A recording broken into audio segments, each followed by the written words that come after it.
And this digital,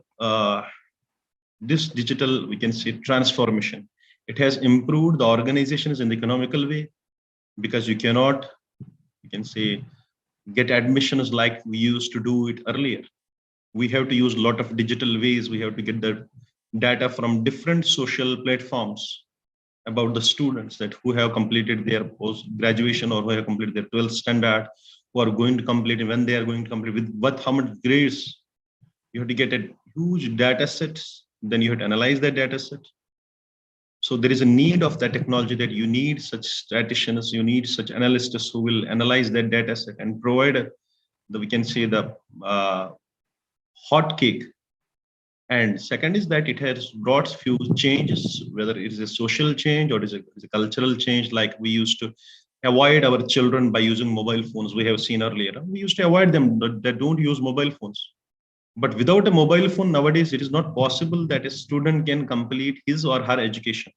So a father is selling, we can say, property like land. A father is, we have seen a lot of cases we have seen in India, that a father is selling, we can say, something out of his property, and he's trying to buy a mobile phone, a smartphone for her daughter or for her son, for his son, so that he can study or she can study well.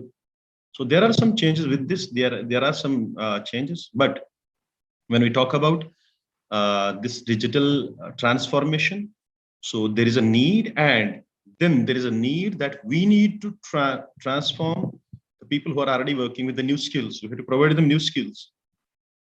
Then only it is possible that they can maintain this change. Otherwise, this change will not continue in the long run. So we have to provide them.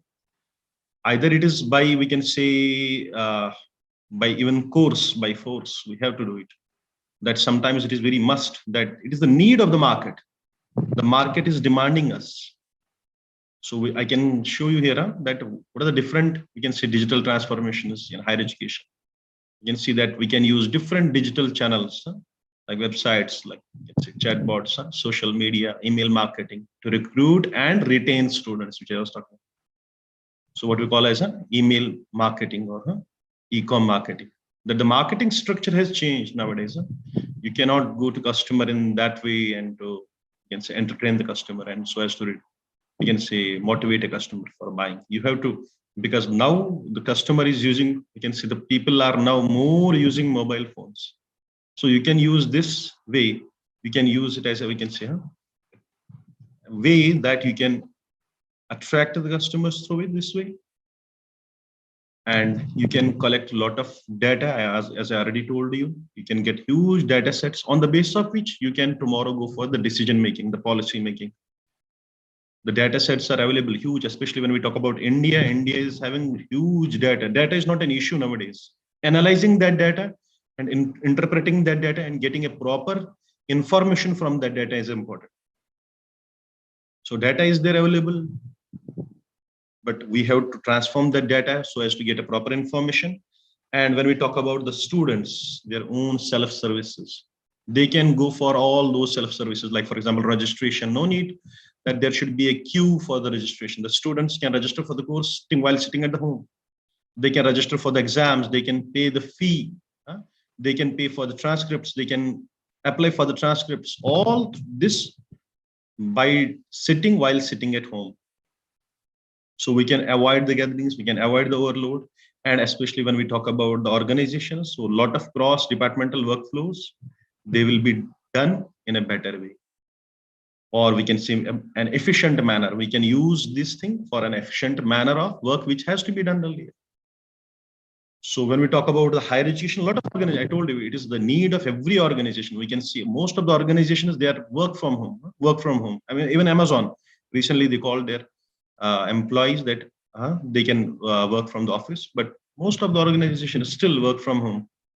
So, and higher education is also that they have to go for this adoption of the technology or the transformation of their business models. As I was talking about, that after the COVID-19 breakup, huge change. There's a drastic change in the expectations of whether it is a student or it is an organization. We have seen there is a huge layoff of employees, huge layoff, or there is a salary, we can say, reductions. Why? Because the revenue is not generated. But some organizations, they are doing it very well. They are doing it very well. How? Because they are changing with the change. So those who are prioritizing the technology and they are elevating their, we can say, requirements, they are elevating their services, they are elevating their priorities, they are getting up their strategies to be done, and then they are going for the long-term sustainability, which I was talking about. That is not existence. Not today's existence, not short-run existence. The matter is of long-run existence. And when we talk about the globalization, economic internationalization, I told you that it is not just students are now worried about the education that was happening in India. They are getting ample opportunities across the world. They're getting good educational programs from different good business schools from the different parts of the world. When you talk about the West, or you talk about the Gulf, Dubai, the Dubai University, Wollongong University, British University, they are providing the opportunities.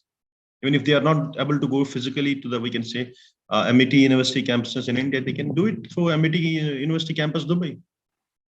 So when we talk about this, means there is a need of value addition.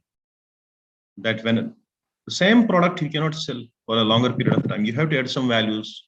And this is a good way that you can add the values. You can go for the innovation for your products, clear? As I already told you, that you cannot sell the same toothpaste for 100 years. That is why we are seeing an advertisement in India, kya aapki toothpaste mein namak hai? Otherwise, what salt has to do with the toothpaste? It seems to be a nonsense advertisement. What salt has to do with the toothpaste? We are already having good sort of salt, especially when we talk about, I'm from Kashmir. So when we talk about Kashmir, so even we have salt tea in the morning. Already our diabetic patients, we are pressure, we have, we can say, hyperglycemia, we have hypertension, we have, so the blood level, blood sugar level, it is already up. But you have to sell it somewhere different. So you have to go for a value addition.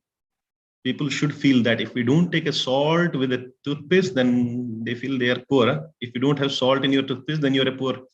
You are belonging to a poor family. So Sam is here that we have these ways, this digitalized way, it is a value addition.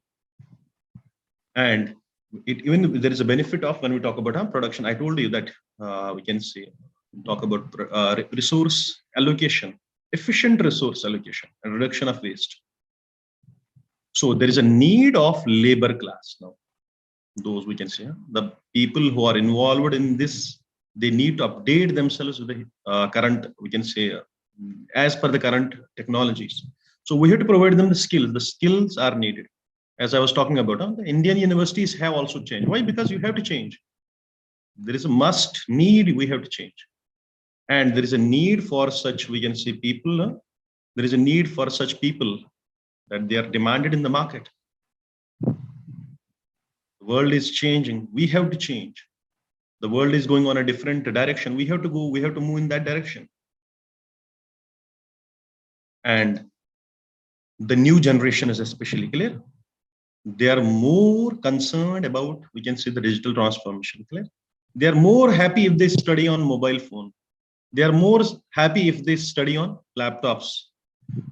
They are more happy if they submit the assignments through online ways, through digital ways. They are more happy if they need not to write through the pen. Even I remember my students in India, in one school, business school I was teaching. The students used to tell, sir, it is very tough for us to write with the pen to our exam. We get pain in our fingers. So the young generation is changing and we have to think about them. So, but the issue is here again, whenever we are going for any innovation or any invention, there are always bottlenecks. We have to check those bottlenecks. We have to fulfill those challenges. There will be challenges like quality assurance mechanism I was talking about. That most of the times we see that students are submitting the assignments, clear? How far better they are doing it, clear? Or writing the exams, clear? The student will tell that I have weaker internet connection, clear? The student, even during the classes, the students are, even they can, for example, we are using different platforms like Zoom right now also. I'm not able to see all the participants who is there. I can just see the number 99, 98. I don't know who is the username. Even behind the username, who is there, whether the participant is himself there or herself there or no. Even if he's there, whether I don't know whether he has muted his mic, he's listening to me or he's not listening to me, she's not listening to me. Even if he's listening, whether he's in the toilet, or he's in the mosque, or he's in the church, or he's in the temple, she's in the temple, she's in the mosque, she's in the church. So that is an again challenge here. So we have to go for the quality assurance mechanism. Clear? The industry is changing. We are always hearing about 4.0, clear? So there is a need that we should go for the change in the stakeholder engagement, establishing new, we can say, resources, clear?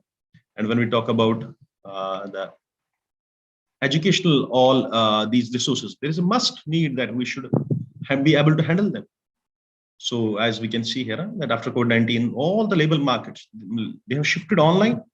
Job opportunities in digital analytics and technology have expanded. If you see if you are following the LinkedIn, you can find the shift in the jobs in the LinkedIn. Clear? Most of the times they will ask now for analytics. So there is a shift, and this shift has been seen across the educational industries as well. If we talk about the academic institutions, they have become more entrepreneurial now. So now what we have to do, that as I have mentioned here, that even along with the political change, I have seen that a lot of political people, like for example MPs, sting MPs from Lok Sabha or Rajya Sabha, they're visiting universities, private universities, even Prime Minister, Finance Minister, they're visiting. And it is not one university. I have seen a lot of government universities. I have never seen a prime minister in his tenure visiting even central university or a state university or national importance institutions like NITs, IITs, IIMs. But I can see a prime minister visiting a private university, 10 private universities in a year, or in a month, 5 private universities in a month. So there is a political, and universities are doing it very well. Universities are trying their best. They are getting their links in the parliament to invite them. And it is maybe a certain, we can say in some way, it is a good part as well.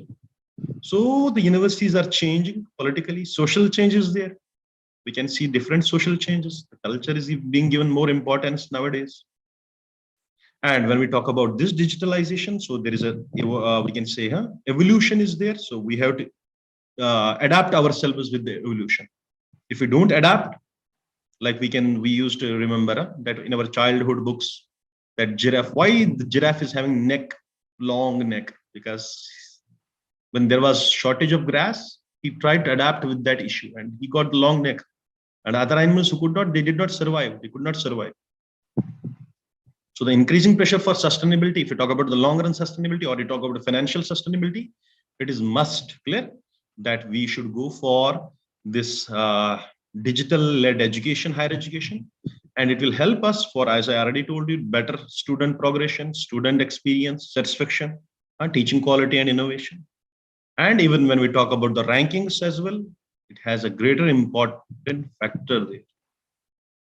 So the use of technology, that it is very much important. And even when we talk about nowadays, that we have distance education or even in face-to-face education, there is need for such transformation, because we have to prepare a generation who are more, we can say, technology oriented, who are more technology friendly. So I told you that in a market, if you want to survive, you need a competitive advantage, you need an edge. The customers are demanding, there is a demand. So you have to sell what there is a demand. It is not Say's law of market.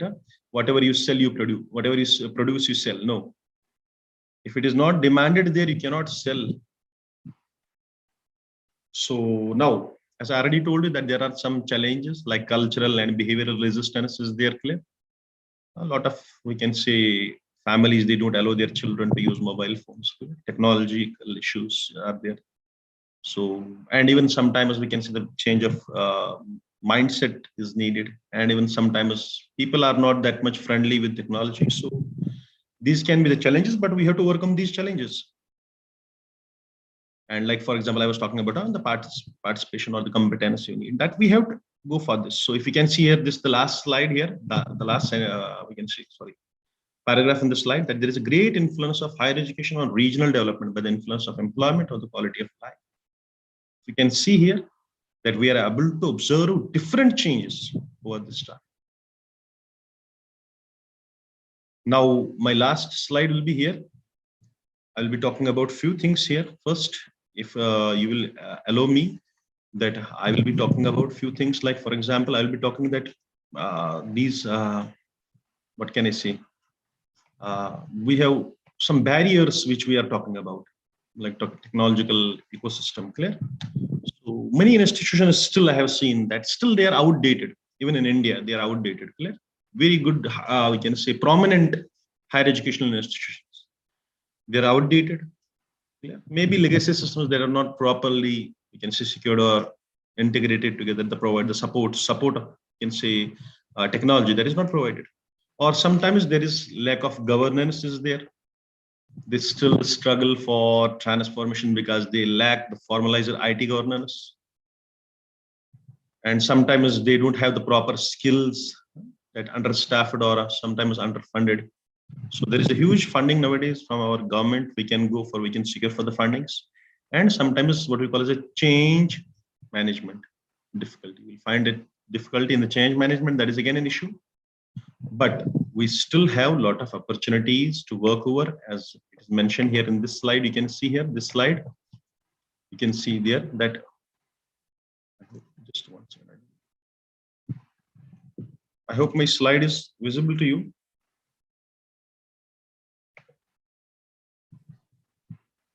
So there are some ways by which we can do it. Let me show all of them to you. You can see here, and I will explain them one by one. That the first one is that establishing institutional goals, and we have to conduct the assessments, clear? First, we need a vision, clear? We need a vision. We should have a mission, that what we need to achieve, and then we can go on that. Sometimes we will underarch the mission, sometimes we'll overarch the mission. So we have to understand the vision, and then we have to start our mission to achieve that vision. So it is the need that those leaders who are leading the educational institutions, most of the times I have seen that the people who are not from the educational backgrounds, not from the educational, we can say, industry, they are leading a lot of universities and higher educational institutions in India. And they are very much restricted. When the faculties give them feedbacks or students give them feedbacks, they are restricted because they have their own mindset. They want to run the universities like they are running their business. They are just profit oriented. They want just profit. So first we have to establish our goals, then we have to work for achieving those goals. And it is only possible that when we are using the advanced technologies, that will, we can say, undercover all those things, and different vulnerabilities will be there. So we have to overcome with those vulnerabilities. Second is, then we have to see that how this technology can help us in achieving this goal. So it is not only, we can say, preparing a goal. It is whether enhancing the academic arrangement and enhancing the achievements, then the outcomes, which most of the times we're talking about the outcomes, educational outcomes, then we have to think about them. And then we have to see whether a particular objective is helpful and whether the technology is going to help us. Then we have to evaluate the risks, security risks and IT risks. As I told you, that whenever we are going for the assessment checks, we have to see that whether that ecosystem is going to help us or no. Whether there is that ecosystem that we will be able to achieve a proper, we can say, satisfactory results or no. That students are just attending, as I was talking about my session right now, that I'm not having any proper information about the participants, that who they are still. So there, but we can, because I'm not from the IT department. I attended one program. I still remember it was from the Central University of Karnataka. So when the program was there, they used to take the attendance. I don't know how, and they said at the last day that you can see the session chairman, that we have the person in IT who is running on the backside. They're checking that whether if there is some sound. So sometimes the student, their participants, they're just, they will tell you to unmute your mic, or they will unmute your mic because they have the rights So they will unmute you and they will check whether there is noise going on. If noise is going on, they will directly disqualify you from the program. So we have IT departments, as I was telling you, we can remove these bottlenecks, clear. And we have a gain and buy from the stakeholders that nowadays the market, what market is demanding, clear. Most of the times we are nowadays, we have our universities, it is now the duty of a university that a student should get a job, clear. So there are a lot of job fairs in the universities. And before that job fair, what we do, we send our students to the market for internships, clear, so that the students will learn what the market needs, clear. And the market will also learn what are the capabilities of our students, and student will become market friendly, and then it will be easy for the students to get the jobs. And they're getting good packages now. Even the salary of a teacher is just 50,000 or 60,000 for an assistant professor in a university, and the students are drawing packages where it is more than 3 lakh, 4 lakh.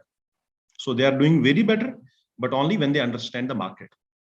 And then there is a way that we can go for funding, secure funding. We have, as I was telling you, that we have a different way that there are even people who are helping us. There are crowdfunding is a way. Angel investors are there. They are going to invest if you have any new idea or if you're going to serve the society. People are going to help you through the funding. And then you have to understand what are our basic needs first. You cannot go for everything, clear. You have to go for the assessment of the needs. And then you have to go for the transition of the cloud, means you have to change. I was talking about that. We have to go for the standard, rich technological environment. And we have to integrate the right tools for the right results. And ultimately, we have to train and support our users who are using that technology so that we will be able to finalize the things which are needed there. So I hope the things are there, because only 40 minutes were there for me. So I hope it is 40 minutes, because here the time duration is different. We have 2.5 hour difference of the time. It is right now 2:35 in Ethiopia. I started my lecture at 2, so it was up to 2:40. I hope I have covered the things. So the ultimate crunch of the presentation is that there is a need of change.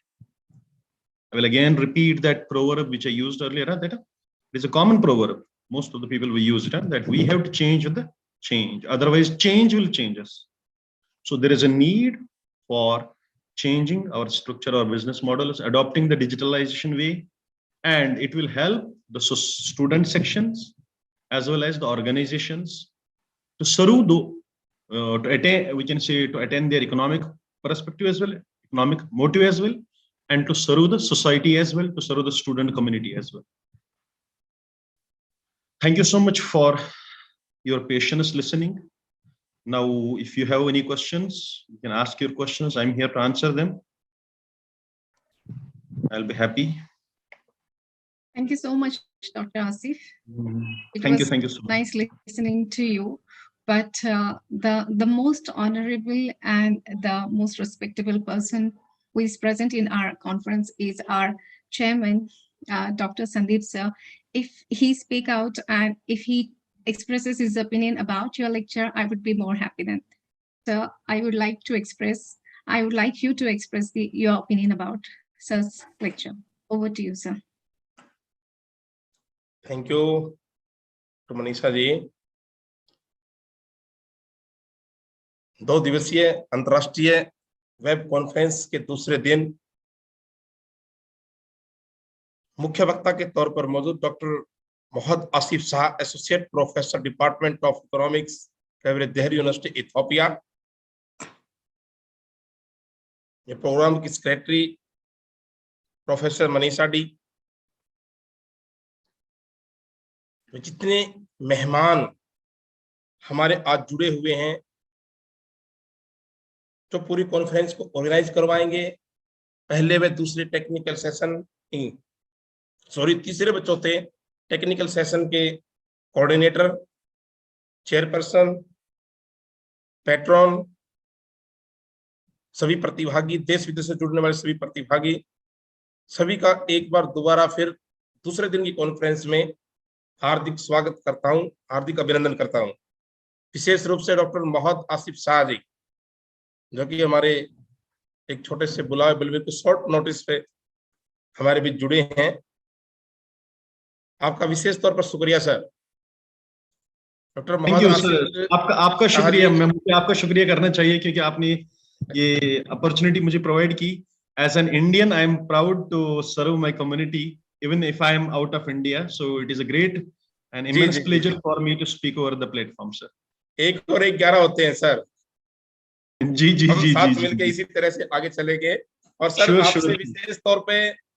विशेष तौर पर मेरा अनुरोध है कि ICRT international council for education research and training, वैसे तो देखो हम देने वाले कौन है, कोई कुछ नहीं दे सकता, लेकिन आपको एक सरप्राइज देना चाहते हैं। अभी जैसे कि मैंने सुना आपका लेक्चर है, लेक्चर से पहले आपने यहाँ लेक्चर दिया है, बड़ा ही उससे फायदा मिला है सुनने वाले सभी को। लेकिन मेरा आपसे अनुरोध है कि लास्ट में 8 बजे के आसपास आप एक बार जरूर जुड़ें, क्योंकि आईसीआरटी आपको international excellence award in education देना चाहता है।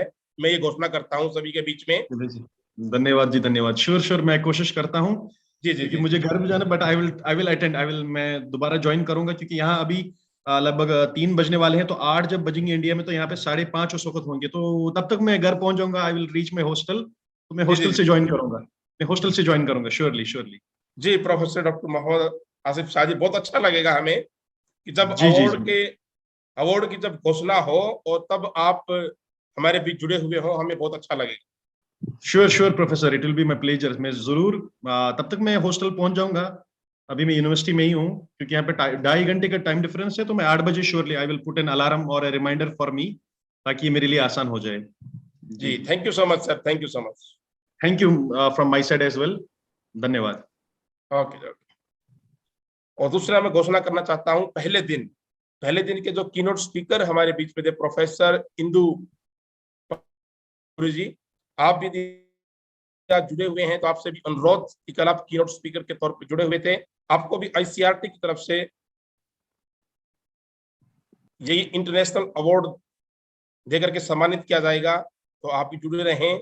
अभी सिर्फ इतना ही सरप्राइज है, सरप्राइज के बाकी पत्ते अंत में खुलेंगे। तो हमारे एग्जीक्यूटिव डायरेक्टर फाइनेंस, जिनकी ड्यूटी है अवार्ड की घोषणा की, विशेष तौर पर बाकी सारे पत्ते वही खोलेंगे। तब तक सभी बिल्कुल दिल थाम करके आप जुड़े रहें और ये कॉन्फ्रेंस का आनंद नहीं कहूंगा, बल्कि एक ज्ञान में आनंद लें आप। और दूसरा, जितने प्रतिभागी हैं, जितने टेक्निकल सेशन में अपने पेपर प्रेजेंट करने वाले प्रतिभागी हैं, चाहे रिसोर्स स्कॉलर हो, assistant professor, associate professor, professor, आप सभी से भी मेरा निवेदन है कि कृपया समय का जरूर ध्यान रखें, क्योंकि ऑनलाइन वेब कॉन्फ्रेंस में एक समय का बंधन तो होता है। 3 से 5 मिनट काफी है प्रेजेंटेशन के लिए। जब कभी और दिन थोड़े से अच्छे होंगे, जब फेस टू फेस कॉन्फ्रेंस करेंगे, तब अपने अपने मन की पूरी भड़ास, उस ज्ञान गंगा को तब पूरी तरह से बाहर निकालना। पूरा समय दिया जाएगा आपको पेपर प्रेजेंट करने के लिए, लेकिन अभी मेरे ख्याल से आपके लिए भी सही होगा 3 से 5 minute.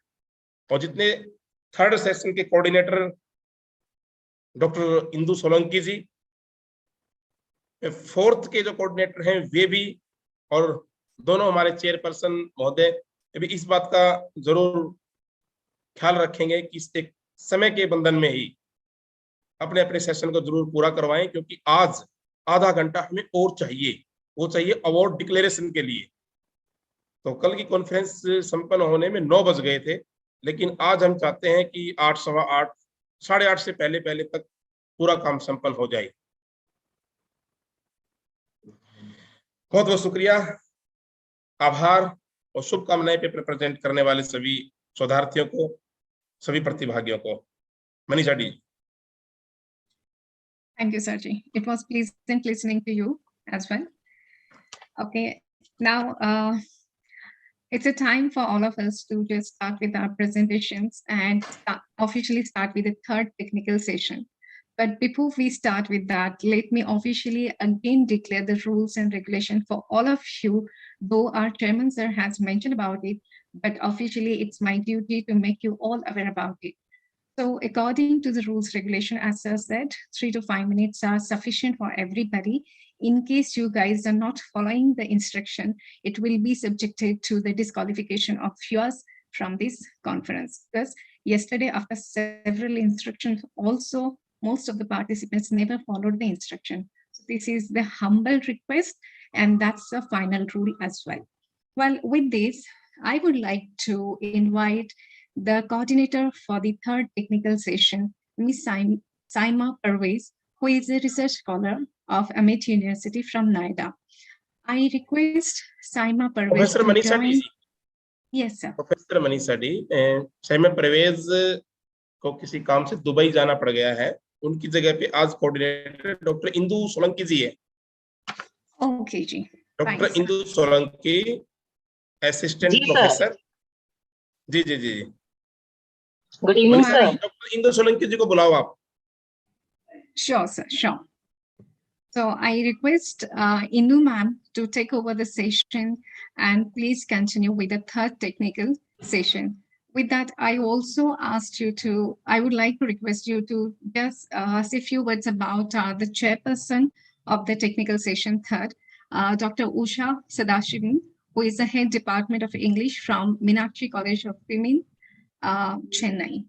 I officially hand over the session to you, Dr. Indu. Please go ahead.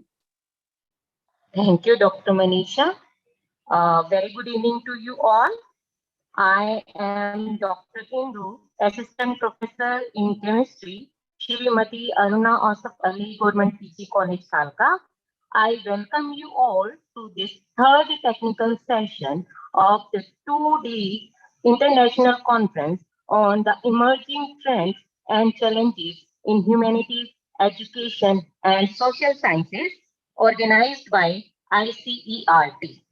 We are having Dr. Usha Sadashivan, Head Department of English, Meenakshi College for Women, Chennai. As the chairperson of this section, I welcome you, ma'am. We will be having some oral presentation in this technical session, and as already Chairman Sir has announced, the time limit for each and every presentation should be 3 to 5 minutes. So I request you all to conclude your presentation within the stipulated time. So first of all, I would like to invite Miss S. Amaira, who is a research scholar at Periyar University, and her topic of presentation is cyberchondria and its association with COVID-19 safety behavior among the young adults. Miss S. Amira Jatia. Good evening, ma'am. Yes, ma'am. Good evening. Please, ma'am, start your presentation and please take care of the time. Over Sure, to ma'am. Sure, ma'am. A very good evening to one and all present here. Myself, Amira Zakia, research scholar from the Department of Psychology, Periyar University. And my co-author is Dr. J. Venkatachalam, professor and research supervisor from the same department, Periyar University, Salem. And my research topic is cyberchondria and its association with COVID-19 safety behaviors among young adults.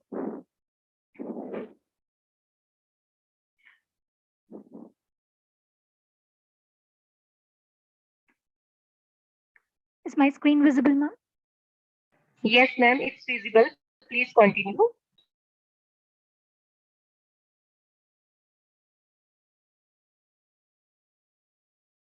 So, as we all know, COVID-19 is a defining global health crisis at present. Various safety measures such as frequent hand washing, social distancing, not leaving the house, etc., have been implemented to prevent this virus being infected. The implementation of these various safety measures to prevent the spread of coronavirus has induced an atmosphere of fear and anxiety.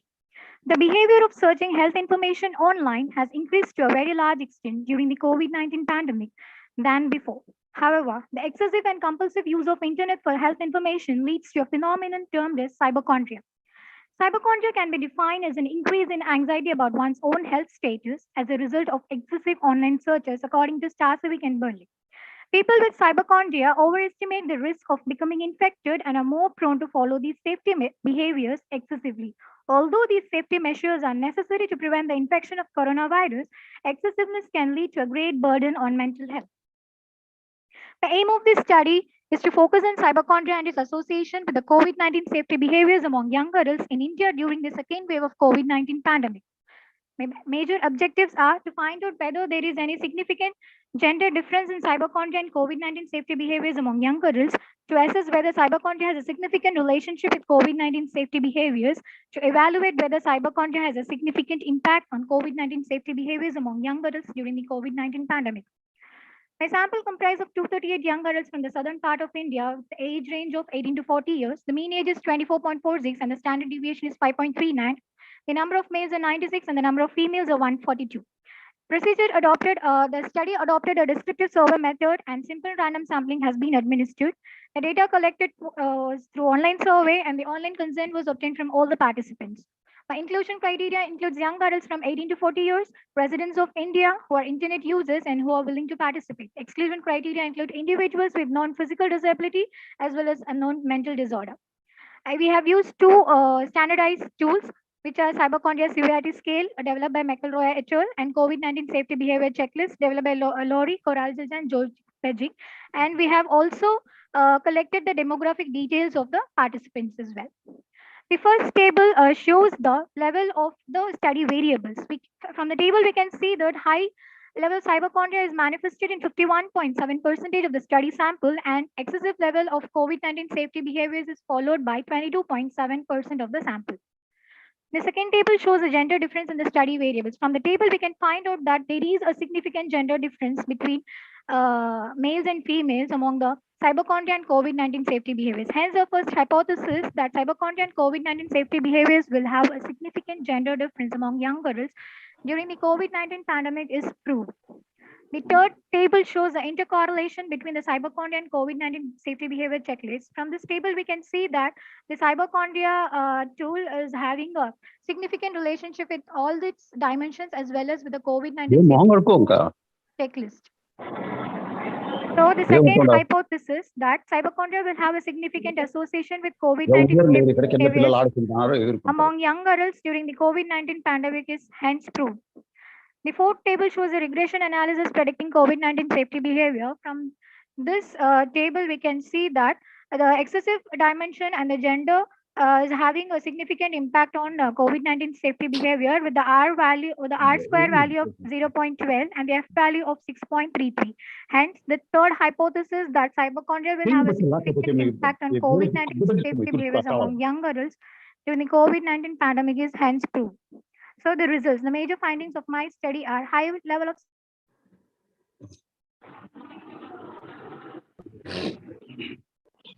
person exhibited excessive COVID-19 safety behaviors. There is a significant gender difference in cyberchondria as well as in COVID-19 safety behaviors. The scores of women are found to be higher in cyberchondria and COVID-19 safety behaviors. Finding also show that there is a significant positive relationship between COVID-19 safety behaviors and cyberchondria, and there is a significant impact of cyberchondria upon COVID-19 safety behaviors among young adults. About 12% of the variance is accounted by the excessiveness dimension of cyberchondria and COVID-19 safety behaviors. Some of the limitations of my study is the study comprised of a small sample size and the proportion of women is higher than males, and response bias may exist due to social desirability. Conclusion. The findings of the study suggest the importance of planning psychological interventions to mitigate the distressful effects of excessive anxiety during the pandemic period. Mental health helplines and websites could be provided for risk-prone people. And during stressful situations such as COVID-19 pandemic, health authorities could provide necessary information and guidelines to preserve mental health of the public. Thank you.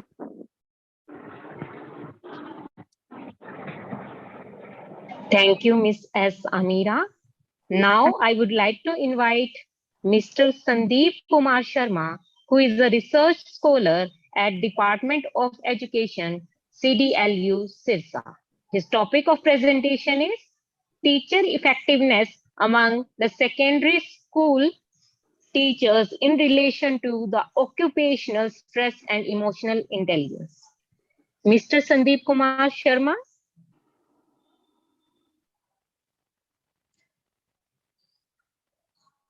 Mr. Sandeep Kumar Sharma, are you there?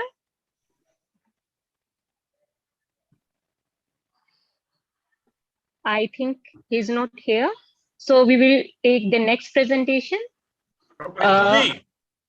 Yes, sir. जो भी present करने वाले absent हो उनके आप absent note कर लेना, और जो जी पेपर सर। प्रेजेंट करें वही जी आप सर। रिपोर्ट भेज देना। जी आईसीआरटी सर। उन्हीं को पेपर प्रेजेंटेशन का सर्टिफिकेट देगा जो पेपर प्रेजेंट करेगा। जी सर, आई एम बिल्कुल मार्किंग। स्ट्रिक्टली आप भी बोल दो ये, और शायद मेरी बात भी सुन रहे होंगे सभी प्रतिभागी। जो पेपर प्रेजेंट नहीं करेगा उनको पेपर प्रेजेंटेशन का सर्टिफिकेट किसी भी हाल में नहीं मिलेगा। Please continue. Thank you, sir. I hope everyone has heard the sir instructions. So it will be difficult for us to give the certificate of presentation if you are not going to present in the seminar. So the next presentation will be by Mrs. Silky Jain, who is an assistant professor at Government College Dujana. Mrs. Silky Jain, are you there? Yes, ma'am. Yes, ma'am. I am here. Okay. Her topic of presentation is service quality impact on profitability through customer satisfaction, a review. Over to you, Miss Silky. Yes, ma'am. One sec, ma'am. I'm sharing my screen. Okay, ma'am.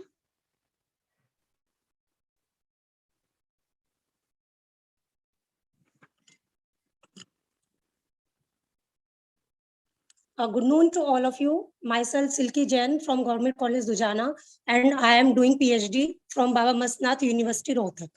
Today, my topic of presentation is service quality impact on profitability through customer satisfaction, a review. Now, I am reading my abstract. Service quality is one of the significant attributes of the service which leads to the customer satisfaction and thereby affects performance of the organization. This paper posits the extract of literary work of various eminent researchers at one place who have highlighted positive relationship between the service quality, customer satisfaction, and the profitability with the aim to guide various managers and devise strategies for offering superior quality to attain maximum customer satisfaction. In the introduction part, I would like to say that customers must be retained in order for businesses to be able to cope with a variety of obstacles. Increased levels of rivalry among businesses, advances in IT, the advent of the whole quality initiative, the expansion of the network economy, the demand for the product customization and globalization are the examples of these problems. As service quality is one of the most important structures for explaining and justifying behavioral objects related to the future and desired effects on a company's financial results and consequences. And it is one of the most important strategy for a company. For this paper, I have done the literature review for many authors such as Magis et al., Oliver R.L., Cronin, J.J. and Taylor, and Ahmed A. and Sangip, Khan M. and Fasehi, Nejadvid and Gilania. And by doing this literature review, I have also draw a diagram according to the relationship between quality, satisfaction, and profitability, which is given by Fasikova in 2004. This diagram completely shows that the quality of the service and product influences customer satisfaction, and which in turn results to the profitability. That means if the customer is the if quality is good, customer will be satisfied and profitability will be increased. In the concluding part, I will say that relationship between service qualities, customer satisfaction, and profitability as depicted by various researchers have provided profound theoretical knowledge to explore further factors so as to give more stress on improving service quality.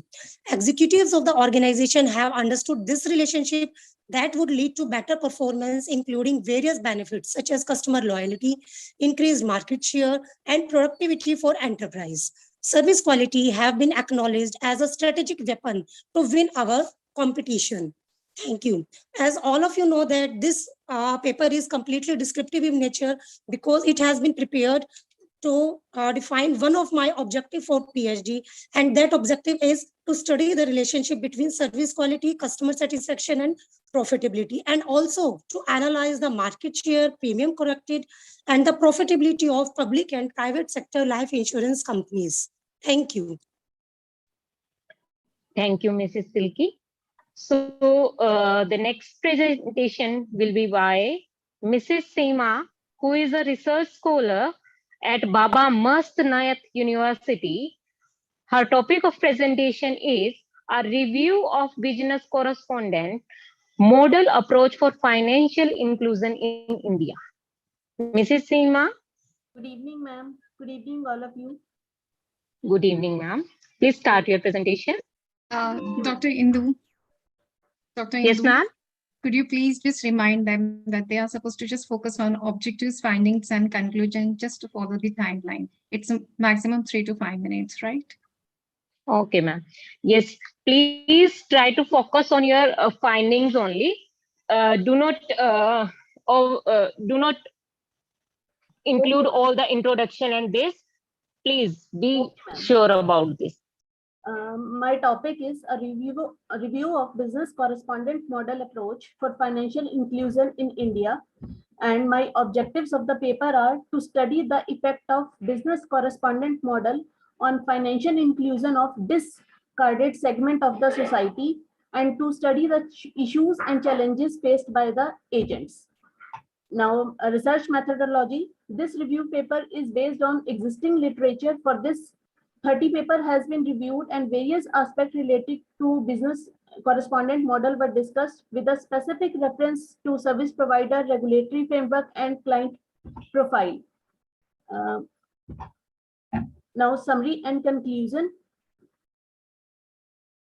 Business correspondent model becomes the more effective model for financial inclusion between the service provider, that is the banks, and service seekers, that is the poor people. Business correspondents are appointed at those places where banks are not feasible, and also creates opportunity for local persons. Appointment of known and local people as business correspondents create faith in banking facilities, and the locality easily trust on them and get convinced for savings as well as investment in banks. With the initiatives of RBI and Government of India, more and Excuse more. me, Mrs. Seema. Yes, ma'am. Your slides are not moving. Ma'am, I have shown the objectives, then research methodology, and now I am on the suggestions and conclusion. Okay, ma'am, it's. Yes, ma'am. Yes, ma'am. Continue. With the initiatives of RBI and Government of India, more and more business correspondents are appointed to change the scenario of unbanked region to banked region. Then, thank you, ma'am. Okay, Mrs. Seema. Our next presenter is Shrimati Beena Kumari Vaishnav from Rama Devi B.Ed College, Vijayanagar. Shrimati Beena Kumari. Yes ma'am. उनका topic है सतत विकास हेतु पर्यावरण प्रबंधन की चुनौतियां और उपाय. Good evening all of you.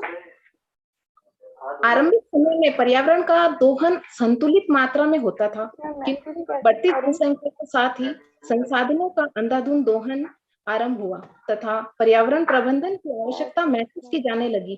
संसाधनों के अति दोहन का क्रम अनवरत चलता रहा, जिसमें पर्यावरणीय तत्वों का ह्रास होने लगा.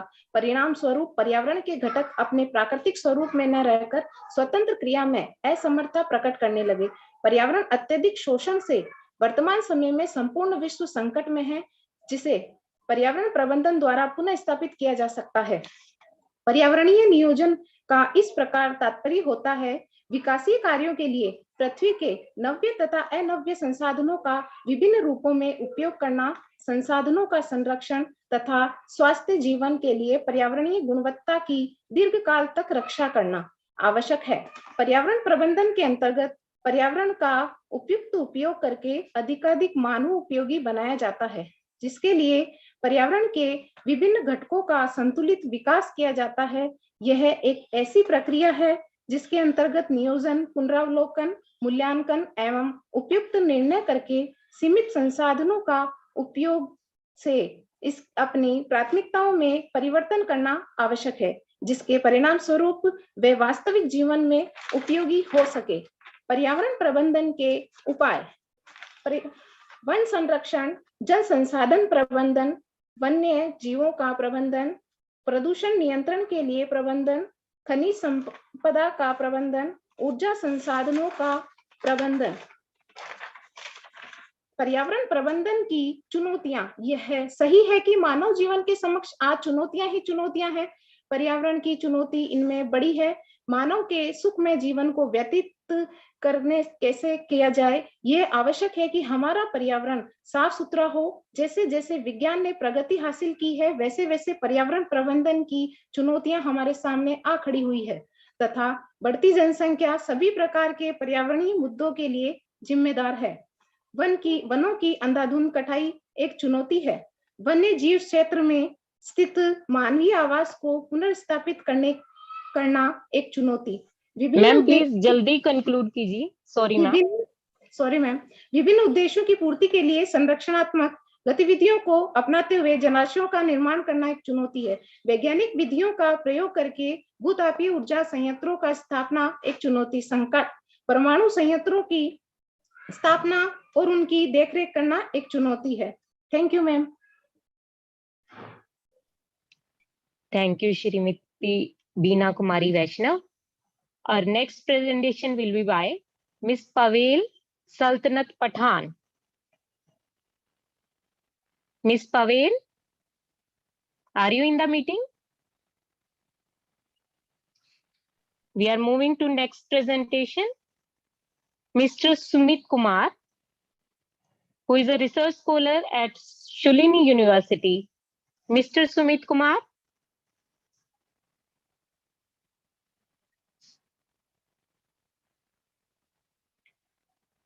Miss Jeshta Angrish,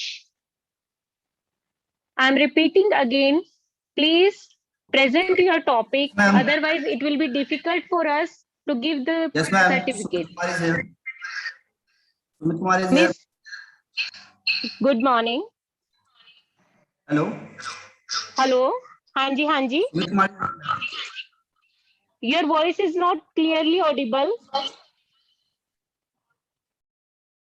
Now I am audible, ma'am. Who is there? Ma'am, Sumit Kumar. Okay, okay. Mr. Sumit Kumar, please start your presentation. Yes, ma'am. Wait a minute. I am sharing my screen, ma'am.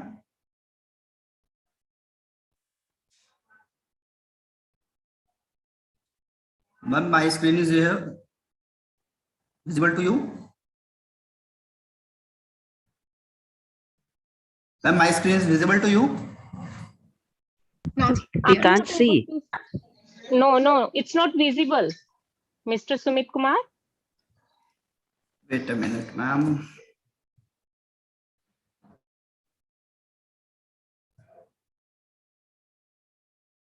Now it is visible, ma'am?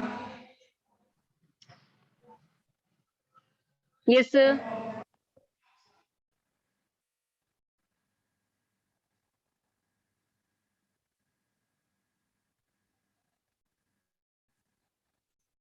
Okay.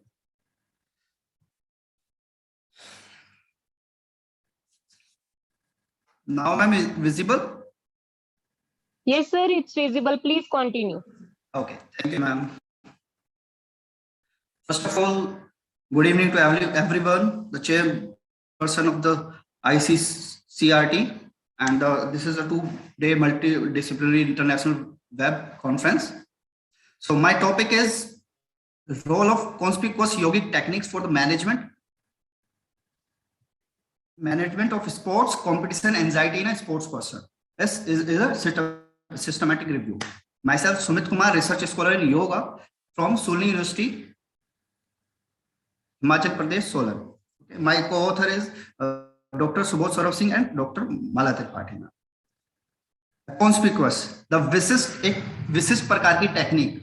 There are so much research paper related to yoga, and the asanas and pranayamas are effect on the body or a sports person, and they help to increase the efficiency level, but they didn't include the detoxification techniques, and we are include the detoxification techniques in this research or in this systematic review.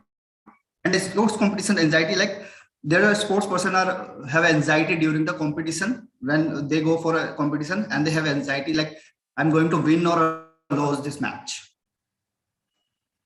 So follow of the presentation is introduction, need of the present study, significance of the present study, flow chart, literature review, anxiety competition anxiety and yogic detoxification, methods, result, discussions, test and tools, and conclusion. And the annexure. There are lots of studies that use the same annexures or the same tools for the researchers. And then last one is reference. Introduction. Sports, like we know there's the sports of where we do activities, move the bodies with the tools and events we are playing for physical activities. Now we know that there's an international attention on the sports or yoga. As you know that in December 2020, the Indian government. Mr. Sumit Kumar. Yes, ma'am. थोड़ा जल्दी कीजिए please आप. Yes, ma'am. In December 2020, the Indian government announced that the yoga asana is in sports. Okay? Performance in sports depends on the 4 aspects like physical, physiological, and hematological. And the last one is psychological. We are focusing on this systematic review on a psychological. As you see this, the image of Sachin Tendulkar, he is also doing the yoga before the practice match or a match. Nevertheless, in the training session did not include the mental qualities said by Stokes 1973. Body and mind have an equal contribution in human success. The researcher is interested in studying the training outcomes of conspicuous yogic techniques. This will help to increase their efficiency level in the particular game. Need of this present study is to raise difficulties in sports. There are lots of difficulties in the sports, like they're thinking about the matches, they're thinking about the body and the house stress and the social stress. They have lots of stress during this. They have anxiety. The other sportsmen comments, they increase the anxiety in their mind. So we reduce the anxiety with the use of conspicuous yogic techniques. The present system of training is not only in India, but also in the world highly concentrate on the physical aspects. Psychological aspects are given the least importance to only during the camps. They only focus on the camp, not the after the camp. I'm going to basically tell that they need to practice every day and in every session. I believe the more we have control on our mind, the achievements will be better. This line said by Chief Coach Sojat Margini. The majority of mentors agree the physical and physiological hematological sports person skills, preparation are critical. The significance of this present study enhance the athleticism of efficiency level, helps in sports sector of northern region and reduce the negative thoughts, promotes self-recovery, positive effect, various aspects. And this is a flow chart of the how did I find out the research paper or literature review. I'll include the 19 papers in my research, and I divide the literature in 2 parts, in psychological and the studies of. Sumit Kumar? Yes, ma'am. We will not be able to take your review part. Please conclude your presentation. Yes, ma'am. I'm lacking in the time. Yes, ma'am. We have already told you that we will be taking only the conclusion and findings part of your research paper. So please don't waste time in so much time in taking explaining the other things. Method is relevant articles were searched from the Google Scholar PubMed and signed up the search of strategies like yogic detoxification, yoga and sports, anxiety, competition anxiety, sports person performance.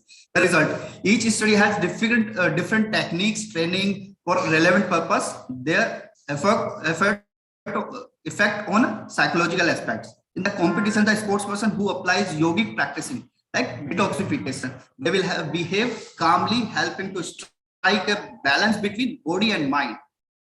Any fear of losing the competition will be minimized with the help of the technique of conspicuous yogic technique. This discussion of this study was carried out with the purpose how yogic and mindfulness training or a practice are vital in overcoming the anxiety in competitive field of sports. The total 19 studies were included to explore the different aspects of sports person who are engaged fully in competitive games. The results which are reported here are based on only a few papers, small samples, pilot studies, and experimental studies.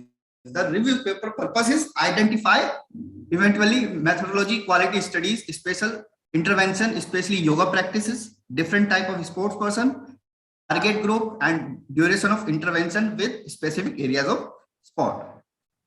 This is a tool. Most of the studies include their studies or a research paper. The conclusion. The current review shows that all the yogic practices are very vital and significant in reducing anxiety and improving the stamina and strength of sports person. The data shows that yogic detoxification, other components of yoga, mindfulness can effectively improve anxiety, depression, and stress, psycho and physiological measures. And this is the sports competition anxiety test, the tool. This is the references. And thank you. Thank you, Mr. Sumit Kumar. I'm repeating again, please focus your presentation or your finding, results, and conclusion.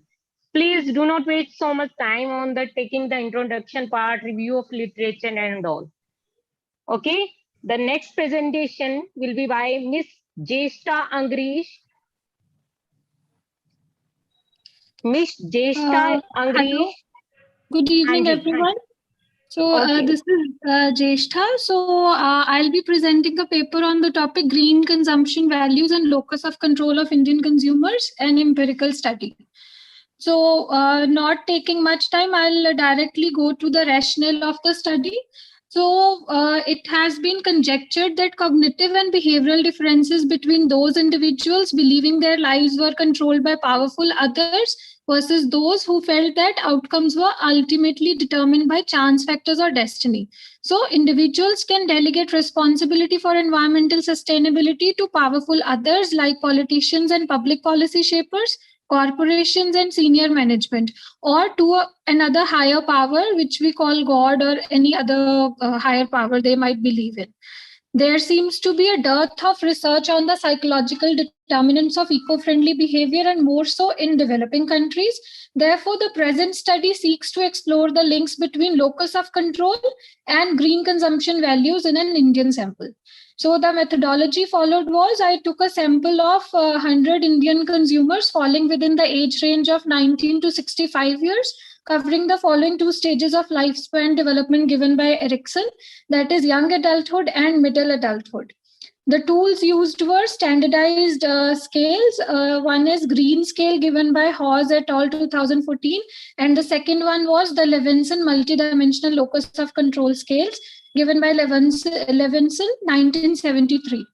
So the results show that the green consumption values were found to be higher, moderately high in the Indian samples, and no significant correlation was found between any facets of the locus of control and green consumption values, which shows that there is further still we need to understand further that what other determinants of psychological behavior or personality can be linked with the green behavior, so that we can explore further to how to promote eco-friendly behavior. So for this purpose, qualitative research studies can be taken up to further understand the nuances of these constructs, and even samples of various different age groups can be taken.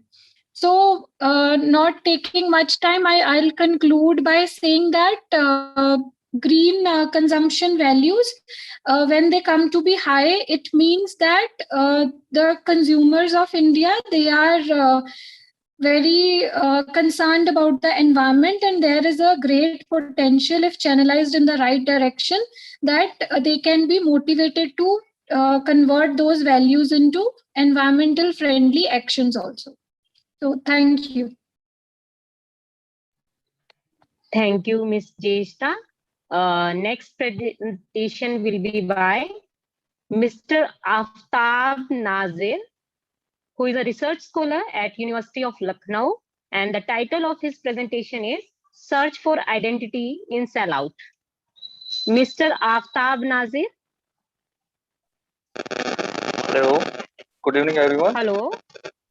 Yes, yes. Over to you, Aftab. Ma'am, am I audible? Yes, sir. You are audible. Very much audible. Good evening, everyone. Myself, Aftab Nazir. I am a research scholar of University of Lucknow in Department of English and Modern European Languages. My the topic of my research paper is hello. Yes, Hello. yes, Mr. Aftab. Yes. Search for identity in Paul Betty's The Sellout. Paul Betty wrote this novel in 2015 and it was Excuse me, published. Aftab sir. If you're not presenting, could you please turn on your camera?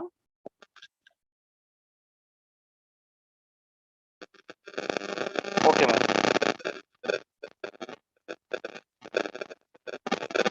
Ma'am, is it okay? Thank you, sir. Go ahead, please. Search for identity in Paul Betty's The Sellout.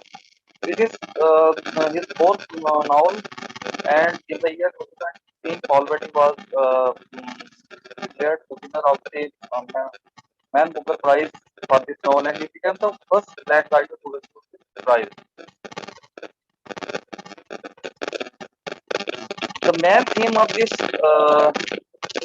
novel, my research paper is to search for identity. As we all know that black people in America are always treated as second class citizens. They are called inhuman, having these like structures, ugly, filthy. Mr. Aftab, Yes, ma'am. there is some echo from your side. Sorry, ma'am. Your voice is not clearly audible. I am using my cellular network and I don't have Wi-Fi connect. Maybe that's the problem. Okay, then continue. If you remove your headset, that would be fine, sir. Okay, ma'am.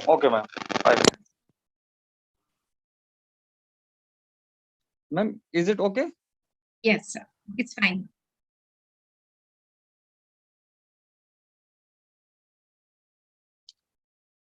Again and again in the novel, the protagonist of the novel questions himself, who am I and how may I become myself?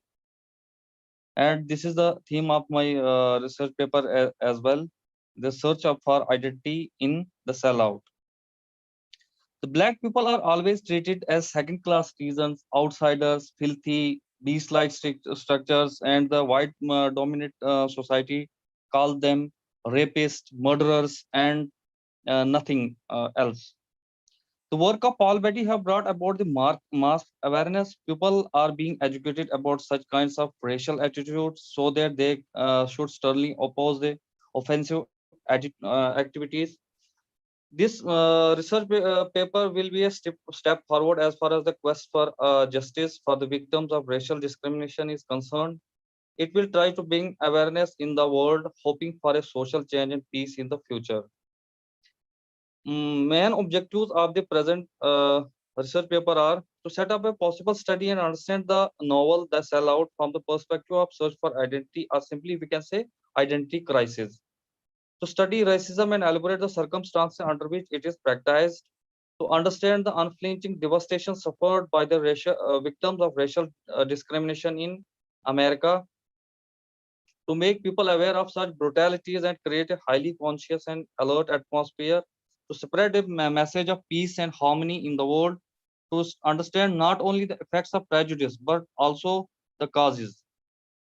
Thus, this research is an optimistic effort to bring out how these writers have tried to criticize the racism. I am here referring to the black writers. In conclusion, it can be said that present study will be an endeavor to throw light on brutal activities done in the name of color difference. It will study in detail the origin of racism and trace the reason for its prevalence till now. It will add to the research world genuine opinions regarding equalities which the Black Americans deserve. This work shall be a quest for justice for the people who suffer just because of their origins and difference in color of their skin and fall prey to prejudice of colonizers. I will quote from the. I would quote 2 or 3 lines from the text.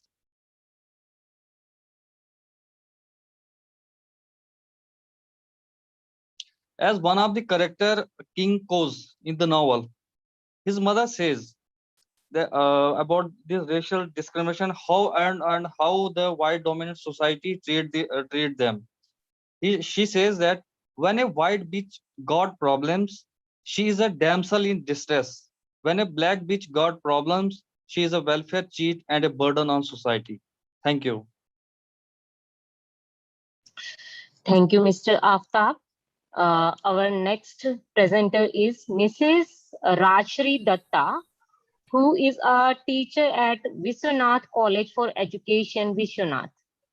Yes, ma'am. Good afternoon. Over to you, ma'am. Yes, ma'am. Good afternoon. Good afternoon. Thank you, ma'am.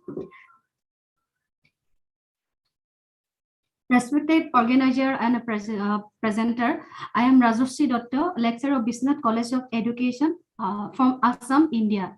My topic of discussion is impact of technology in education and culture. Now,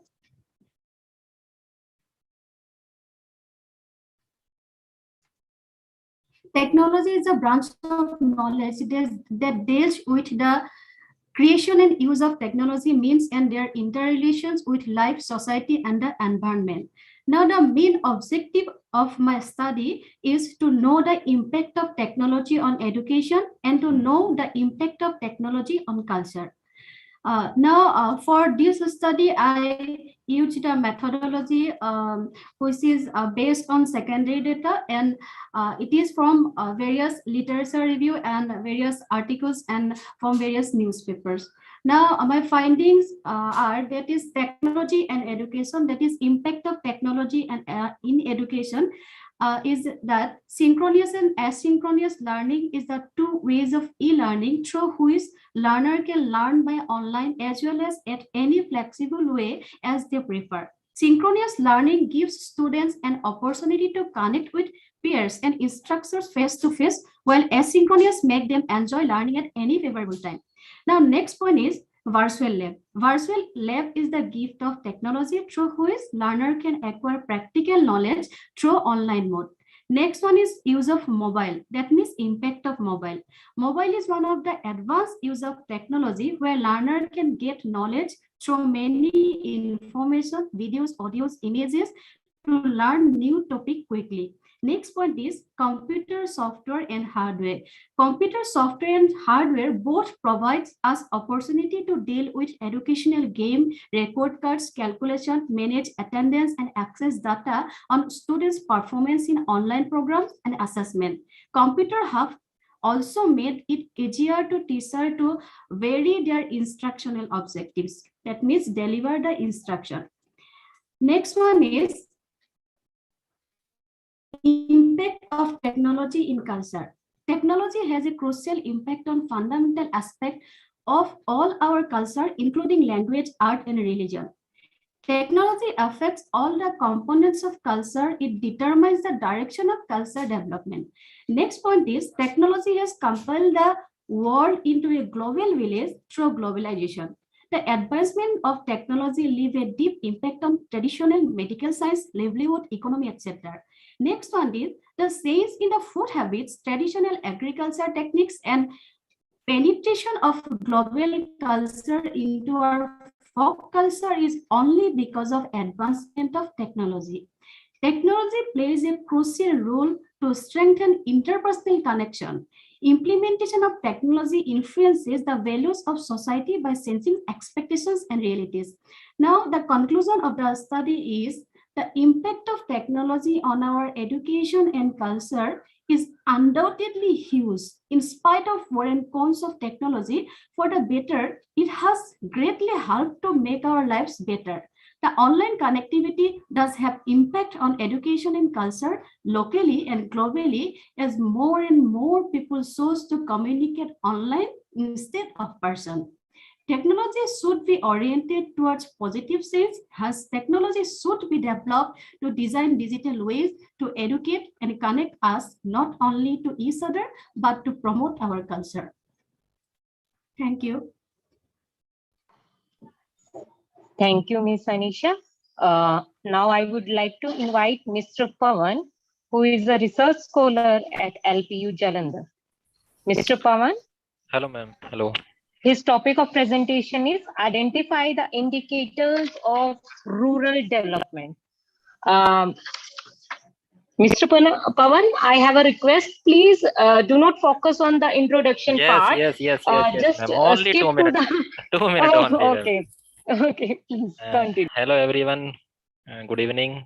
My topic is identify the indicator of rural development.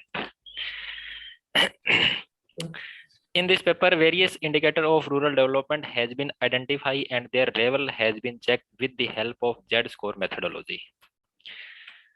And it's my objective to investigate the spatial indicator of rural development at village level in Hisar district. Database and methodology. The study is based on secondary data at village level enumerated by Census of India in 2011. The present study is mainly focused on the second data of 263 rural villages of district Hisar. In total, 12 indicators of rural development, including social, economic, and infrastructure, were tabulated and analyzed.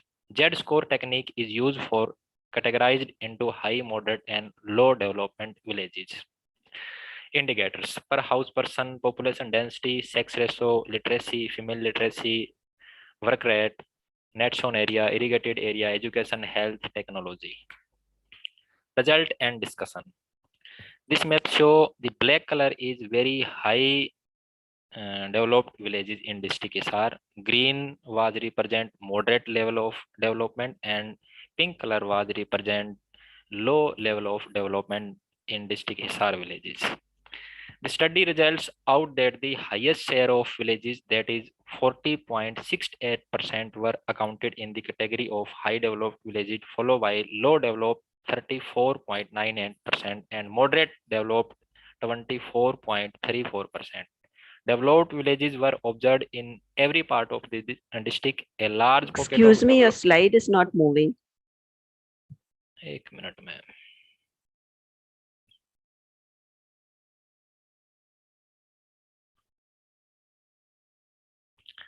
It's visible, ma'am. Now it is. Hello. Can see now.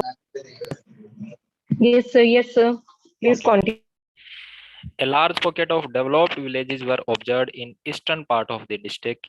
In contrast, a group of low developed villages were found in northwestern part of the district. And this is the map show the level of economic, socio and infrastructure development in Hisar district. Thank you, ma'am.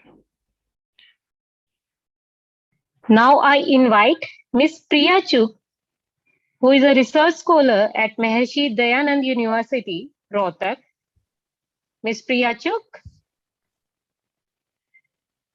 are you in the meeting? Okay, I'm moving to the next presentation. That will be by Mrs. Stockholm Monica Devi, who is an assistant professor at Manipur University. Her topic of presentation is availability of resources and teacher satisfaction on the infrastructure for teaching sciences at higher secondary school in Manipur. Good evening, everyone. Mrs. Good evening, ma'am. Please continue.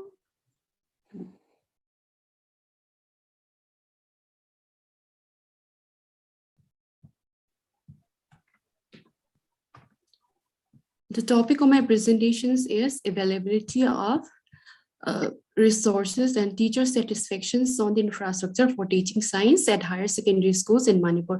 Actually, in Manipur, what happened is that the number of students taking science outnumber the number of students taking arts and commerce together. So science is the most preferred subjects in Manipur. So that is why we need to look whether we are providing quality science education or not. So the objective for my study is to assess the availability of resources for teaching science at higher secondary schools in Manipur, and to assess the teacher satisfactions on the infrastructural facilities at higher secondary schools in Manipur. The last one is to suggest measures for improving science educations in Manipur. So the sample is only 98 teachers, because due to the 12th Manipur Legislative Assembly election in February, I could not collect more data.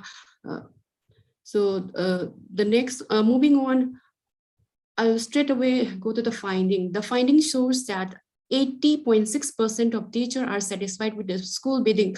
But out of the 80.6% of teachers who are satisfied with the school building, are 75.9% are from the private schools.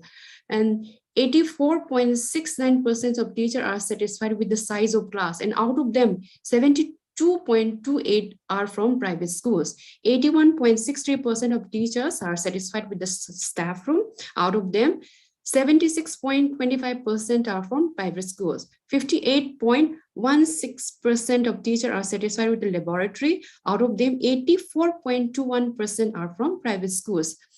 42.85% of teachers are satisfied with the auditorium. Out of them, 87.71% are from private schools. So 64.28% of teachers are satisfied with the sanitations in their schools. Out of them, 82.53% are from private schools. 67.34% of teachers are satisfied with the water supplied. Out of them, 86.36% are from private schools. 64.28% of teachers are satisfied with the toilet. Out of them, 80.95% are from private schools. 36.73% of teachers mentioned that they have a smart board, but all of them are from private school. It means that none of the government schools have a smart board. And then 47.96% of teachers mentioned that they have a projector in the classroom, and all of them are from private schools, which means that most of the government schools are lacking. They are lacking in projectors, and they don't provide projector in the classroom. So 47.95% of teachers have internet facilities, but as per the teaching of position paper on teaching of science, NCERT has mentioned that teachers should be provided internet facilities, especially at higher secondary level. And 65.31% of students mentioned that they have a separate laboratory attendant for biology, chemistry, and physics, because many schools have laboratory without the lab attendant, and then only one lab attendant used to manage the 3 laboratory. So 55.1% of the teachers expressed their satisfaction with the current system of science education in Manipur. 44.9% of teachers mentioned that there is no laboratory attendant and no one assists them, which is a burden to the teachers. So the finding indicated that the private schools have a better schools building, classroom, laboratory, sanitation, and water supply, toilet facilities than the government school. But when it comes to laboratory, most of the teachers in private as well as government school agreed that they lack modern equipment and face shortage of chemical, and therefore teachers make student work in group. So when teachers are making the student to work in group to minimize the use of equipment and chemicals, we compromise in the developing of various process skills like handling, manipulation, observation, and inference skills which are required for learning science. So 44.9% of teachers mentioned that no laboratory attendant assistant, therefore it overburdened the work of teacher. The finding also shows that 44.9% of teachers are not satisfied with the current trends of science education in Manipur. It was also found that 52.05% of teachers do not have internet facilities.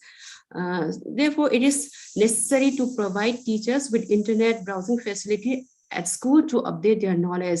It is also required to provide well-equipped laboratory to give practical experiences to the science, because science learning cannot be done in a classroom alone with the lecture. So practical is also very important part of learning science. So some of the suggestions to keep pace with changing of time and to prepare learning during any future endemic or pandemic, we must develop virtual lab, because Some of the students told me that they do not have practical during this pandemic, and then so that is why they have difficulty. So teacher must develop skill in developing a virtual lab so that the student can have stimulation learning through the online. So teachers should be provided with internet facilities at school for preparation for blend mode of learning, which is the NCF 2000, which the NEP 2020 talk about, that the teacher should provide should be trained to prepare for blend mode of teaching. Laboratories should be updated with modern equipment, regular supply of material and chemicals, and we should facilitate professional development for teachers regularly. Thank you. Thank you, Mrs. Stockholm. Now I would like to invite Mr. Paramjit Singh, who is an assistant professor at Pandit Chiranjilal Sharma Government College, Karnal. Mr. Paramjit Singh, are you there? So I'm calling the next presenter, who is Dr. Anuranjita Vadva, who is an assistant professor at Bharati College, University of Delhi. Yes, ma'am. Yes, ma'am. I'm just sharing this. Her topic of presentation is Meeting Women's Water Security, Step Towards Social Sustainable Development. Dr. Anurang. Yes, ma'am. Yes, ma'am. A very good evening to everyone present on the virtual platform. Is my screen visible, ma'am? Yes, ma'am. It is visible. Please start. Okay, ma'am. So my topic is Meeting Women's Water Security, Step Towards Achieving Social Sustainable Development Goal. And as we all know that the Sustainable Development Goal, which was formed in the year 2015, it strives for encompassing aspirations of diverse communities.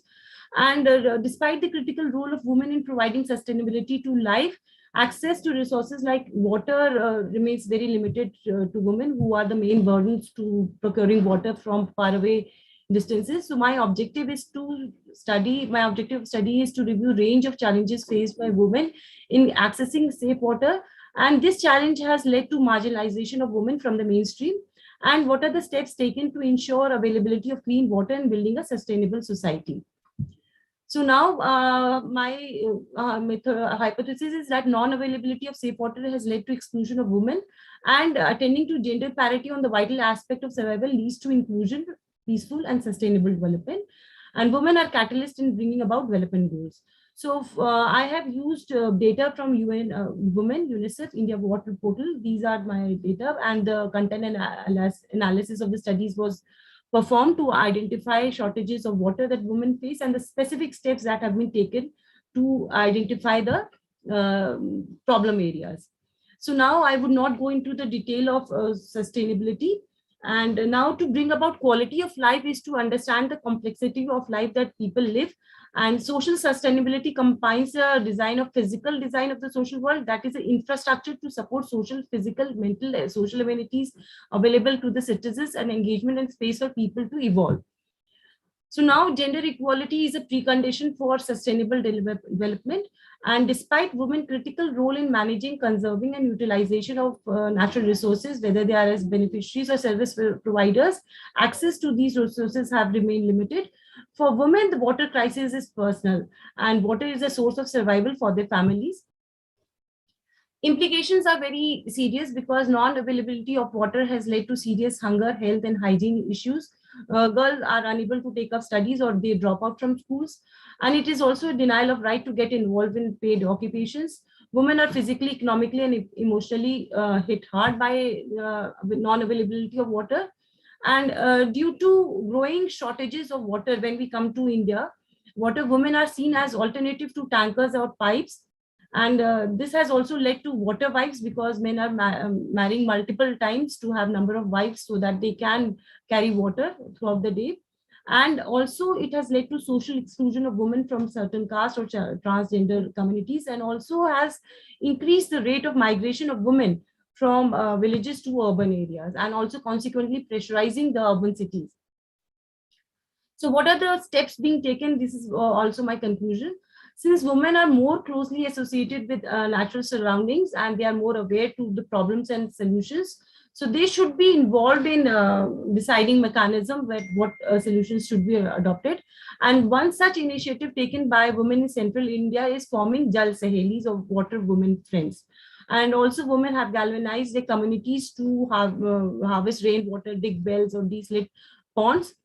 Also, government initiatives such as to train youth to become peer educator and to spread awareness about gender equality in accessing water, and organize communities to raise funds, take out small loans for material and channel water. Women from marginalized or peri-urban or urban should be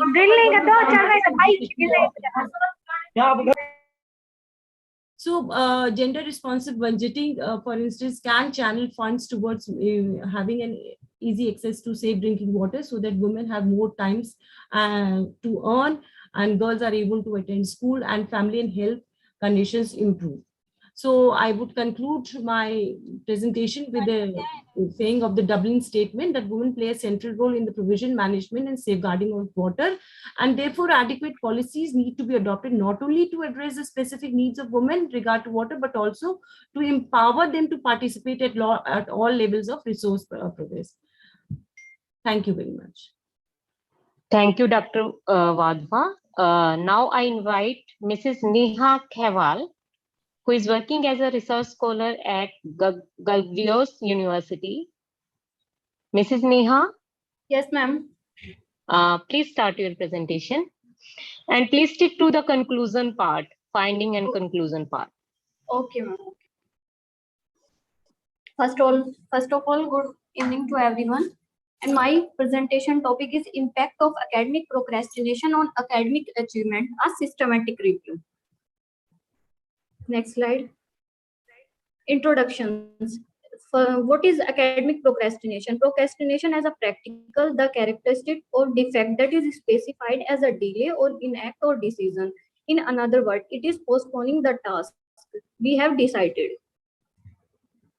Next slide. Methods. In this systematic review, articles, book research, article, news articles, and other secondary data in English were identified by a search of Google Scholar, Scopus, UGC Journal, ProRequest, PubMed database using the keywords academic procrastination, procrastination causes senior secondary school students, academic achievement.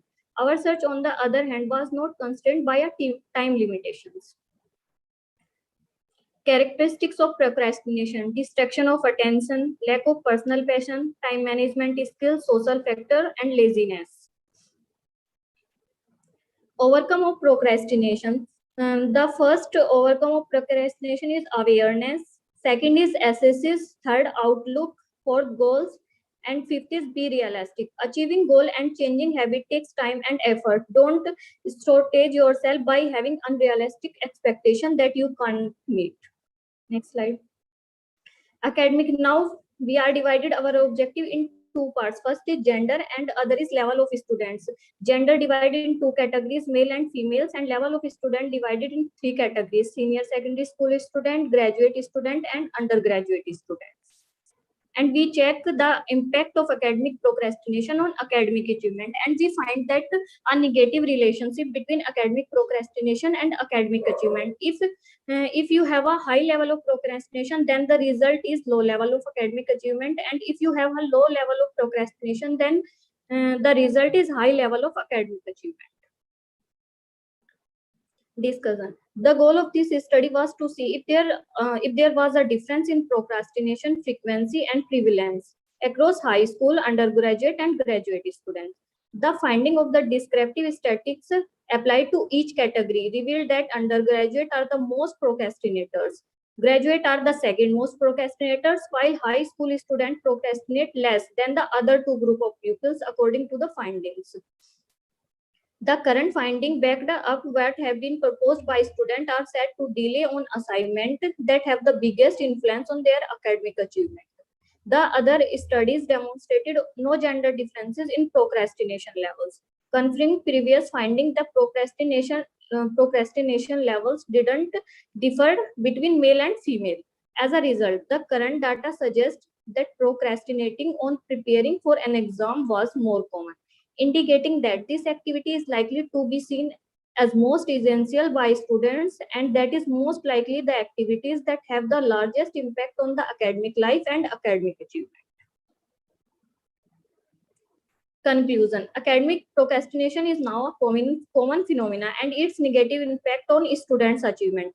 When people try to complete their work in a rush until the last deadline, procrastinating can cause extra tension and anxiety. Academic procrastinations and academic accomplishment were found to have a substantial association. At the end of the review, several suggestions for reducing academic procrastination are outlined. Now, in last, we give some suggestion for future research, therefore some suggestion for further research based on present study. The first is the present study was limited to gender and level. Further, it can be extended to other level, that is age group, school type, government and private, etc. Due to limit time and risk. Thank you. Thank you. Next presentation will be by Mr. Gover Ahmed Ahangar, who is a research scholar at Government MLB Arts and Commerce College, Gwalior, Madhya Pradesh. Mr. Gover. Thank you, ma'am. I'm here. Very good evening to all of you. So my paper titled Trump Administration: A Study of Strategic Shift Towards South Asia and its implications on the security Mr. scenario. Gover? Hello. Are you having slides with you? No, ma'am, I have no slides. I have prepared it on the Please paper. switch on your camera. Okay. Am I visible, ma'am? Hello.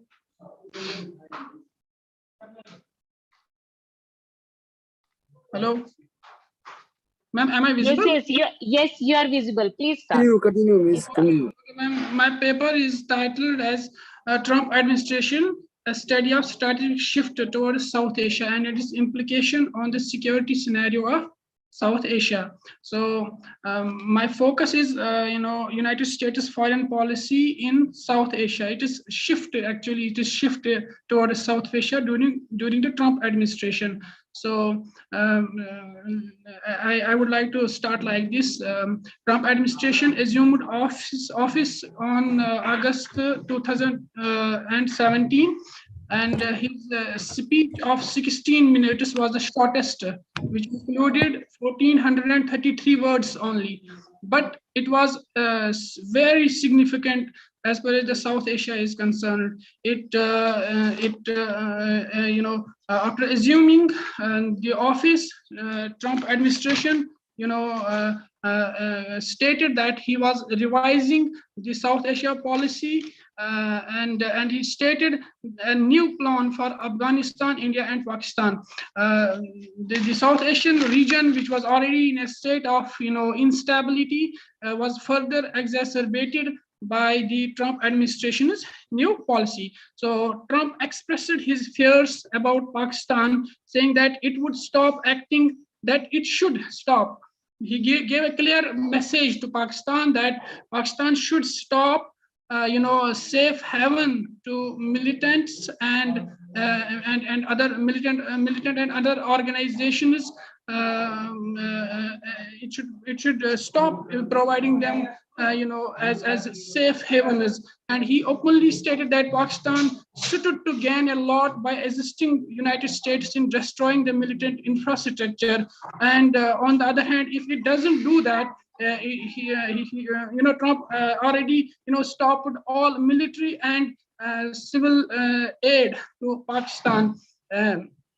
So this was a change because the administration is before Trump. This is like Obama administration, like Bush administration, carried on the alignment with Pakistan to fight terrorism in Afghanistan, like Taliban and other Haqqani network, etc. So he also stated that United States military would no longer be involved in the creation of a democratic state in Afghanistan. It is all up to Afghani people to do good for their future, to decide their future.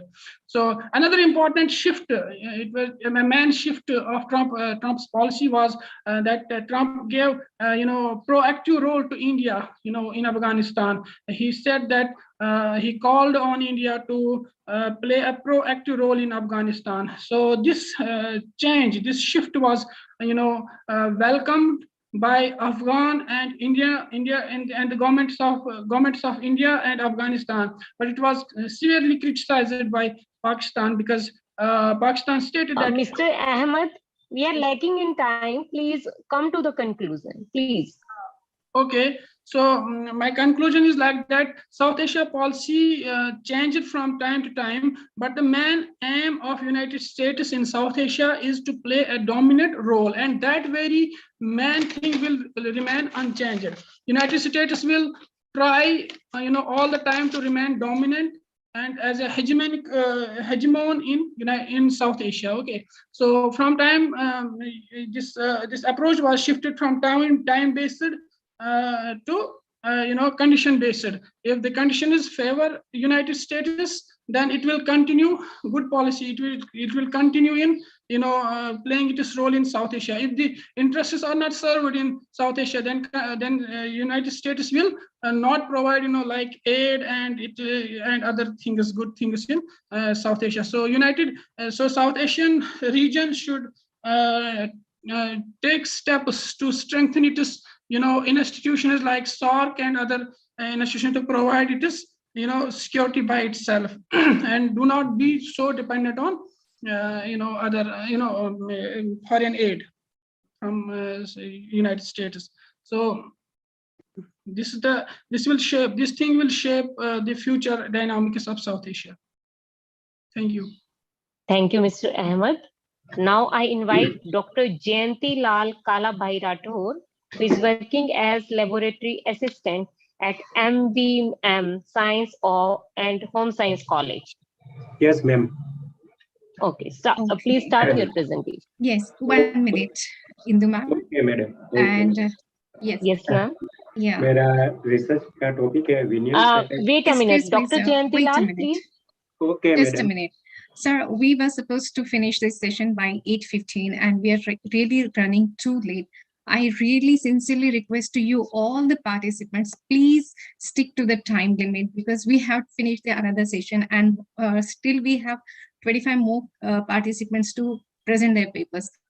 If we are not following the time limit, it would be really injustice to the rest of the participants. We do appreciate and respect your research and your hard work. Also, we do understand your excitement to present the paper, but you please understand the time limit we have very limited one and we have to finish everything. So it's a please sincere request to you all, just stick to your objectives, finding and conclusion and finish it within 3 minutes. Non-adherence to these instructions will be subjected to the disqualification from this conference. I'm extremely sorry to say that, but that is a rule that you will have to follow. Please go ahead, sir. Okay, ma'am. मैं जयंतीलाल राठौर, मेरा research का topic है विनियन सरकार के पूर्व स्नातक छात्रों की सामाजिक आर्थिक स्थिति के संबंध में छात्रों की शैक्षणिक आकांक्षा का अध्ययन का उद्देश्य। पहला उद्देश्य विनियन संकाय के पूर्व स्नातक अध्ययन के दौरान उच्च सामाजिक आर्थिक स्थिति वाले छात्रों की शैक्षणिक आकांक्षाओं के चयन को जानना। दूसरा उद्देश्य विनियन संकाय के पूर्व स्नातक अध्ययन के दौरान मध्यम सामाजिक आर्थिक स्थिति वाले छात्रों की शैक्षणिक आकांक्षाओं के चयन को जानना। तीसरा उद्देश्य है विनियन संकाय के पूर्व स्नातक अध्ययन के दौरान निम्न सामाजिक आर्थिक स्थिति वाले छात्रों की शैक्षणिक आकांक्षाओं के चयन को जानना। अध्ययन की शून्य परिकल्पना इस प्रकार है। पहली परिकल्पना, विनियन संकाय के पूर्व स्नातक अध्ययन के दौरान उच्च सामाजिक आर्थिक स्थिति वाले छात्रों की शैक्षणिक आकांक्षाओं की पसंद में कोई अंतर नहीं होगा। दूसरी परिकल्पना है विनयन संकाय के पूर्वस्नातक अध्ययन के दौरान मध्यम सामाजिक आर्थिक स्थिति वाले छात्रों की शैक्षणिक आकांक्षाओं की पसंद में कोई अंतर नहीं होगा। तीसरी उत्कल्पना है विनयन संकाय के पूर्वस्नातक अध्ययन के दौरान निम्न सामाजिक आर्थिक स्थिति वाले छात्रों की शैक्षणिक आकांक्षाओं की पसंद में कोई अंतर नहीं होगा। निष्कर्ष। पहला निष्कर्ष, विनयन संकाय के पूर्वस्नातक अध्ययन के दौरान उच्च सामाजिक आर्थिक स्थिति वाले छात्रों की शिक्षा के क्षेत्र में पहली पसंद रैंकिंग की संख्या सबसे अधिक थी। दूसरी पसंद का आदेश कानून को दिया गया था और तीसरा विकल्प आदेश सामाजिक कार्य पाठ्यक्रम के क्षेत्र को दिया गया था। दूसरा निष्कर्ष, विनयन संकाय के पूर्व स्नातक अध्ययन के दौरान मध्यम सामाजिक आर्थिक स्थिति वाले छात्रों की शिक्षा के क्षेत्र में पहली पसंद रैंकिंग की संख्या सबसे अधिक थी। दूसरी पसंद पुस्तकालय और सूचना विज्ञान के क्षेत्र को दी गई थी और तीसरी पसंद कानून पाठ्यक्रम के क्षेत्र को दी गई थी। तीसरा निष्कर्ष, विनयन संकाय के पूर्व स्नातक अध्ययन के दौरान निम्न सामाजिक आर्थिक स्थिति वाले छात्रों की शिक्षा के क्षेत्र में पहली पसंद रैंकिंग की संख्या सबसे अधिक थी। दूसरी पसंद पुस्तकालय और सूचना विज्ञान के क्षेत्र में दी गई थी और तीसरी पसंद कानून पाठ्यक्रम के क्षेत्र को दी गई थी। Thank you madam. Thank you, Dr. Jayanti Lal. Now I invite Miss Malika Banerjee. Miss Malika Banerjee, are you in the meeting? Okay, I'm moving to the next presenter, who is Dr. Manisha Rani. Dr. Manisha Rani. Yes, ma'am. Yes, ma'am. I'm here only. Please start your presentation. Okay, ma'am.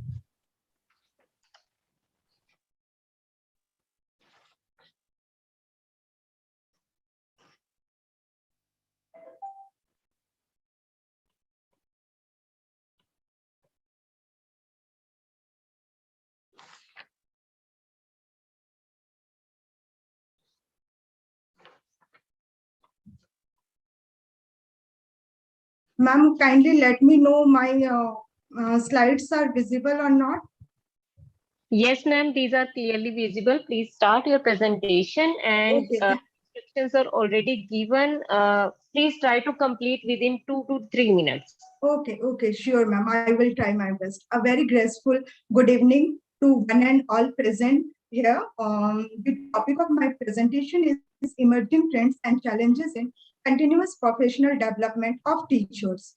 So due to time constraint, I am skipping the introduction and this part which is related to CPD with the lenses of NEP 2020.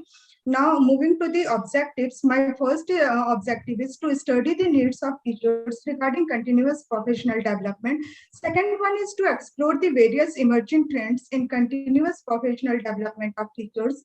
Third one is to study the different modes for continuous professional development of teachers. The last objective for this study is to find out the challenges regarding continuous professional development of teachers. Related research questions are, first one is, what are the needs of teachers regarding continuous professional development? Second one is, what are the various emerging trends in continuous professional development of teachers? Third one is, what are the different modes for professional development of teachers? And last one is, what are the different challenges associated with continuous professional development? Methodology: research approach is qualitative research approach. Research design is descriptive as it is review-based paper. So tools are reviews of related literature, documents, policies, research paper, etc. Analysis techniques which I used for this paper is descriptive analysis. With reference to my first objective, needs of continuous professional development includes educational extension, professional growth, and updating. Emerging trends in continuous professional development includes upskilling and reskilling, ICT integration, online learning, evaluation and assessment, alternative credential, which includes micro credentials and digital credentials, personalized instruction. Now, modes of continuous professional development includes orientation courses, correspondence courses, seminar and symposium, short-term courses, summer courses, refresher courses, conference and workshops, group study, professional writings, evening courses, experimenting, etc. Challenges includes lack of incentives, lack of environment which motivates the teachers and create interest among the teachers for continuous professional development, inappropriate methods and techniques related to CPD, inappropriate curriculum and courses of CPD, inadequate evaluative techniques, lack of resources, organizational and administrative problems, financial problems, etc. Educational implication are helpful in changing attitudes, relating concepts, empowering trainees, and energizing classroom, such that learning is a joyful experience for the learners. It enhances teacher involvement in class and content. It provides opportunity for teachers to implement new creative techniques of teaching. The training is a capacity building exercise and enhance the talents. The first is on building capacity and managing implementation in classroom to impact student learning and growth. Suggestion: systematic need analysis is required. Feedback from all stakeholders should be considered. Robust induction sessions are required. Sufficient support and training should be provided by CPD providers. Efforts should be made to provide modern and effective CPD activities. Updation regarding emerging trends and successful CPD programs, frameworks, approaches, models, etc. are required from the side of CPD providers. Researchers are required in this area. Conclusion. So from the above discussion, we can conclude CPD as a set of concept, ideas, and methods for managing our learning and development. CPD is primarily concerned with outcomes or the advantages that professional development can provide in the actual world. The most crucial point is that there is no such thing as a one-size-fits-all solution. Our CPD should be tailored to where we are in our careers and what we want to achieve. The quality of teacher development practices has become a major concern in recent educational discourse. There is a great emphasis on collaborative and reflective approaches for teacher empowerment references. So thank you so much for giving me this opportunity. Thank you, Dr. Manisha. Now I invite Dr. Pandyamini Shivam, who is a director at Value Education Program, Brahma Kumari Worldwide International Headquarters, Mount Abu. Dr. Pandyamini Shivam, are you there? Indu ji, हाँ जी sir. Presentation बहुत अच्छी चल रही है और अपना मन भी कर रहा है इसमें कंटिन्यू रखें। जी सर। लेकिन टाइम लिमिट है, आपको भी पता है। जी सर। और शायद सभी कैंडिडेट भी जरूर सुन रहे हैं, तो सभी से एक बार दोबारा फिर, आप तो अनाउंस कर ही रहे हो, आईसीआरटी की तरफ से दोबारा फिर अनुरोध है कि बस 2-2 मिनट में अपने प्रेजेंटेशन देते रहें, क्योंकि नहीं तो फिर वही रात के 12 बज जाएंगे। सिर्फ ऑब्जेक्टिव, मेथड और कंक्लूजन, बस हम चाहते हैं सभी का नंबर आए, क्योंकि इतनी ज्यादा प्रेजेंटेशन करने वाले हमारे बीच हैं। यानी बहुत एक सक्सेसफुल कॉन्फ्रेंस है अपनी ये, तो चाहते सभी को मौका मिले, किसी को ये ना रहे कि मैं भी प्रेजेंट करना चाहता था, क्योंकि पूरी की पूरी कॉन्फ्रेंस रिकॉर्डेड है, इसलिए सभी बोले तो अच्छा लगेगा। तो प्लीज जरूर माने इस बात को कि ऑब्जेक्टिव, मेथड और कंक्लूजन 2 मिनट में निपटाते चले, क्योंकि अभी 3rd सेशन चल रहा है, फिर 4th टेक्निकल सेशन आएगा, फिर कब अवार्ड सेरेमनी होगी, तो बड़ा एक सबका डिनर ठंडा हो जाएगा। जी जी जी सर। जी सर, थैंक यू सर। तो सभी इस बात का ध्यान रखें प्लीज, 2 मिनट में अपनी प्रेजेंटेशन को खत्म करने की कोशिश करें। डॉक्टर पंद्यामिनी Shivam, are you there? Okay, now I am calling the next presenter, who is Dr. Rita Jajaria from Sanjay Teachers Training College. Okay, I think she is also not there. Mrs. Abil. Good evening, ma'am. Okay, Dr. Rita. जी ma'am, good evening. Good evening, ma'am. Please start your presentation. सभी शिक्षाविदों को मेरा नमस्कार। मैं doctor Rita Jhajharia सर्वप्रथम मैं शारदे के चरणों में नमन करती हूँ और आज की संगोष्ठी में मैं जो आर्टिकल प्रस्तुत करने जा रही हूँ उसका शीर्षक है महिला सशक्तिकरण हेतु सोच में परिवर्तन की आवश्यकता। आज के इस आधुनिक समय में महिला सशक्तिकरण एक विशेष चर्चा का विषय है। हमारे आदि ग्रंथों में नारी का महत्व बताते हुए कहा गया, यत्र नार्यस्तु पूज्यन्ते रमन्ते तत्र देवता, अर्थात जहाँ नारी की पूजा होती है वहां पर देवता निवास करते हैं। लेकिन विडंबना तो देखिए, नारी को इतना महत्व देने के बावजूद भी सशक्तिकरण की महिला को आज भी सशक्तिकरण की अत्यंत आवश्यकता है। महिला सशक्तिकरण अर्थात महिलाओं का शक्तिशाली होना, जिससे वह अपने जीवन से जुड़े सभी फैसले स्वयं ले सके और समाज में वे अपने वास्तविक अधिकार प्राप्त कर सके। आज के इस वर्तमान युग में चारों तरफ महिला सशक्तिकरण का नाम सुनने में आ रहा है। महिलाओं को सशक्त बनाने के लिए हमारी सरकार ने कई प्रकार की योजनाएं हैं वो चला रखी हैं, लेकिन वास्तव में देखा जाए तो आज महिलाएं हैं वो पूर्णतः सशक्त नहीं हो पाई है, क्योंकि महिला सशक्तिकरण हेतु हमारी जो सोच है उसमें हमें परिवर्तन करना होगा। आज भी हम देखते हैं कि जो पुरानी और रूढ़िवादी जो विचारधाराएं हैं उनके कारण आज भी महिलाएं अगर घर से बाहर जाती हैं तो घर से बाहर जाने में वो हिचकिचाती हैं। वे अगर बाहर जाती हैं तो उनके साथ या तो उनके पिता जाते हैं, भाई जाते हैं या पति, जो भी कोई है, क्योंकि वे अपने आप को सुरक्षित महसूस नहीं करती हैं, क्योंकि लोग भी अनेक तरह के, हमारा जो सोसाइटी है, हमारा जो समाज है, उसमें लोग अनेक तरह की बातें करते हैं। तो यही है कि हमारी जो सोच है उसमें हमें थोड़ा सा परिवर्तन करना होगा। एक दूसरी जो बात है वो ये है कि हमारी जो सोच उसमें भी परिवर्तन करने की बेहद आवश्यकता है। स्त्री हो या पुरुष, दोनों को अपनी सोच में बदलाव लाने की आवश्यकता है। स्त्री व पुरुष दोनों एक गाड़ी के दो पहिए हैं, गाड़ी के दोनों पहियों का एक साथ चलना आवश्यक है। स्त्री को भी पुरुष के समान ही अधिकार देने होंगे। केवल स्त्री को यस सर, मैं यही कहना चाहूंगी कि मुख्य जो मेरी बात है वो यही है कि महिला सशक्तिकरण की जो बात कर रहे हैं कि इसमें हमें हमारी जो सोच है उसमें परिवर्तन करना होगा, क्योंकि केवल ये हमें सुनने में आ रहा है, लेकिन आज भी महिलाएं हैं वो सशक्त नहीं है, सुरक्षित नहीं है, उनको सामाजिक प्रतिष्ठा आज भी नहीं है। अंत में सर यही कहना चाहूंगी कि मैं इन चंद पंक्तियों के साथ में अपनी वाणी को विराम देना चाहूंगी। कोमल है, कमजोर नहीं, शक्ति का नाम ही नारी है, जग को जीवन देने वाली, मौत भी तुझसे हारी है। धन्यवाद। जय हिंद, जय Bharat. Thank you, Dr. Rita.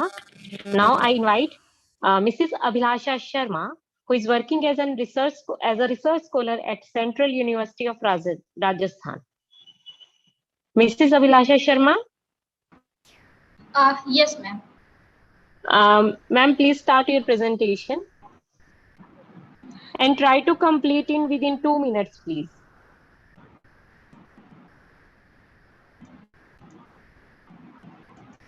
Yes, ma'am. So my screen is visible now? Yes, ma'am, it is visible. Yeah. So my topic is on the contraceptive and its adaptation among the lactating mothers, a study of Raja Kapurva slum in Kanpur. So I directly go to my objective of the study. So my objective of this study is to know about the knowledge and barriers of contraceptive among lactating mothers and to explore the current contraceptive practices among lactating mothers. So this is my methodology. So it was a qualitative study, and the study setting is Raja Kapurva slum of Kanpur district of Uttar Pradesh. Sampling procedure is here the 50 lactating mothers whose children were between the age group of 3 months to 2 years were chosen through purposive sampling. The inclusion criteria is lactating mothers whose children were under the age of 3 months to 2 years living in Raja Kapurva slum. So tool of data collection is focus group discussions. So here is my finding. So social demographic details of participants. So here 50 lactating mothers whose children are between the age group of 3 months to 2 years and residing in Rajagapurwa slum. 9 lactating mothers were had primary level education, 13 had secondary education, and 15 had intermediate, and 2 had graduate degree, and 11 had no education. And all the mothers are non-working. Their spouses were doing unskilled work and semi-skilled works. So, on the knowledge and barriers of contraceptive uses, lack of awareness regarding benefits and consequences of contraceptive uses, major barriers were identified: lack of access to quality of services, lack of trained health care providers, long waiting periods, inconvenient to use contraceptives, and negligence to use contraceptive for desire for raising more children. And contraceptive practices among lactating mothers. The majority of lactating mothers were not using contraceptive methods due to opposition and non-supportiveness from spouses, fear of side effects, feels that pregnancy are determined by fate, and desire for boy children. And some of lactating mothers are used a natural way of barter spacing, such as tracking the menstrual cycle, avoiding sex when in the fertile phase of a menstrual cycle, and not to give sperm a chance to meet with an egg. So conclusion of my study is the finding reflect that the most lactating mothers in Rajagapurwa slum were not using contraceptive due to lower level of education, desire for having a son and spouse unwillingness, and fear of side effects. They often have unmet need of family planning due to low recognition of pregnancy-related complications, fear of side effects, and lower awareness level on contraceptives. So these studies suggest that there is a great need to increase awareness regarding the contraceptive uses among lactating mothers for birth spacing and prevention of unintended pregnancies. Thank you.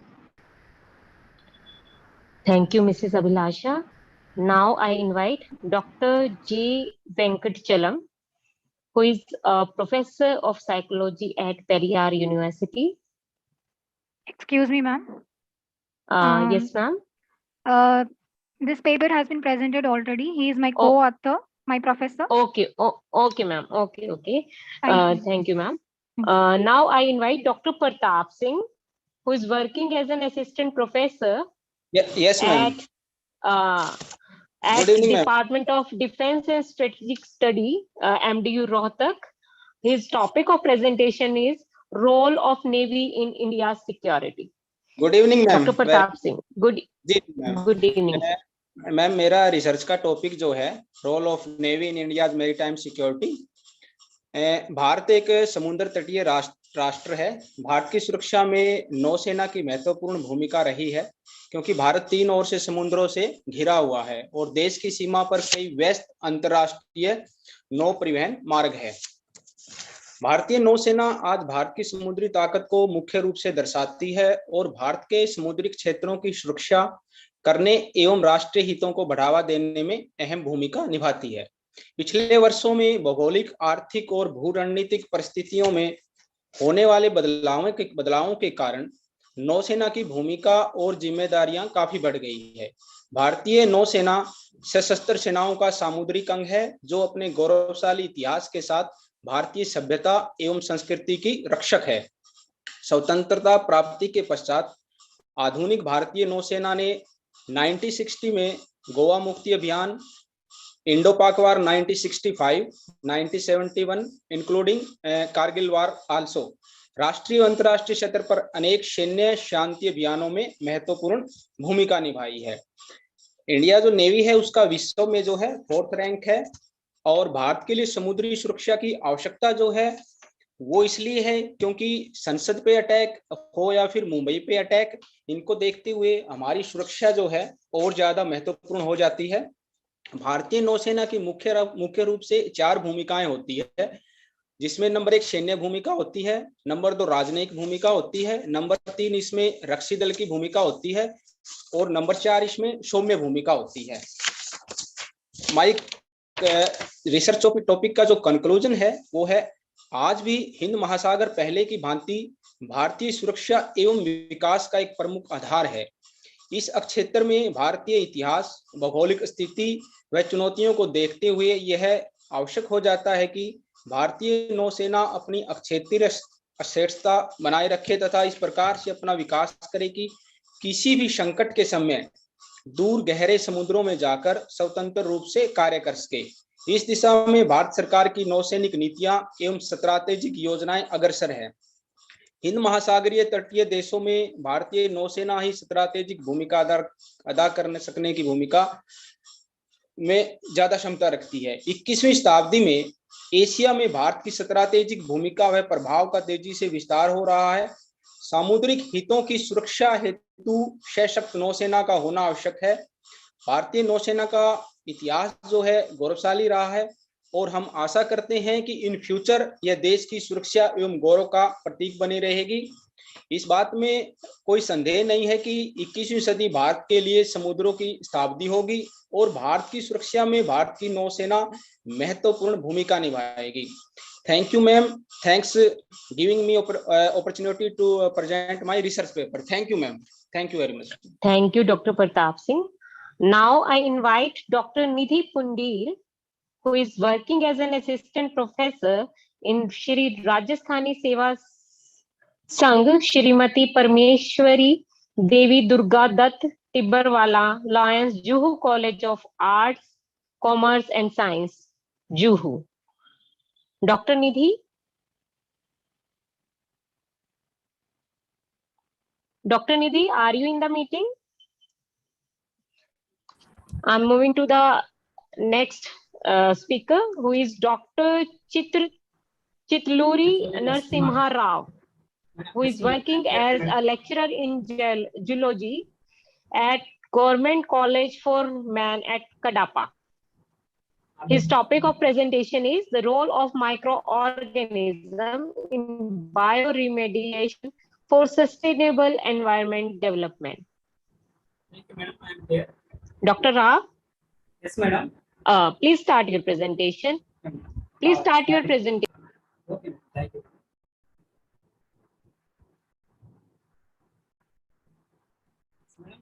My presentation is with you, madam. Hello.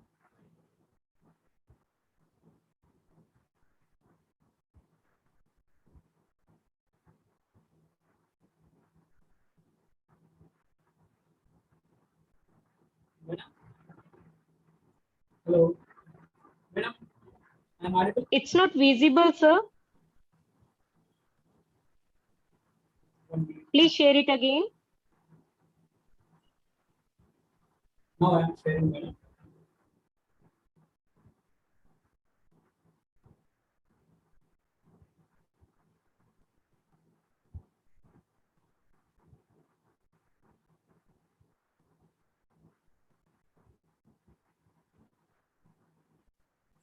Ma'am जब तक वो तैयार होते हैं तब तक आगे का प्रेजेंटेशन ले लीजिए। ओके मैम, जब तक उनकी तैयारी होती है मैं बुलाऊंगी ज्योति को, who is a research scholar at department of political science, Maharshi Dayanand university Rohtak. Miss Jyoti, miss Jyoti. Madam, is it visible, madam? Yes, Dr. Rao, please start. Thank you, madam. Good evening to everyone. Now I am going to present the role of microorganisms in bioremediation for sustainable environmental management. Okay, environment, that is anything surround us, which includes the biotic and abiotic factors. We know that a clean environment that is essential for human health and well-being. But nowadays, environment is polluted in many ways. So please come back to your objectives, finding and conclusion. I'm so sorry to say, but please, we don't have time. Pollution is major threat for the human beings, another livestock life, and the earth. To solve this big problem, the bioremediation is one of the best alternative methods. Bioremediation is a term used in biotechnology to refer the process of cleaning the polluted areas using biological organisms such as microorganisms and some plants. We are using wide range of microorganisms like bacteria, archaebacteria, yeast, fungi, algae, and also we are using plants for the bioremediation process. The microorganisms have the ability to convert, modify, and utilize the toxic materials in order to obtaining energy and production of biomass. Some of the microorganisms eat toxic chemicals and pathogens, digesting them and eliminating, changing the composition into harmless gases like methane and carbon dioxide. The bioremediation process that is in two types. One is ex situ and second one is situ. And there are several methods like natural attenuation, biostimulation, bioaugmentation, etc. All these techniques have their own advantages and disadvantages with their own specific applications in different ecosystems at various levels. Finally, there is no doubt that the bioremediation is one of the cost-effective and eco-friendly process which is useful for sustainable environmental management. Thank you, madam. Thank you, Dr. Rao. Ms. Jyoti from MDU Rohtak, are you in the meeting? Dr. Sudesh Kumari. Dr. Sudesh Kumari from Jat College.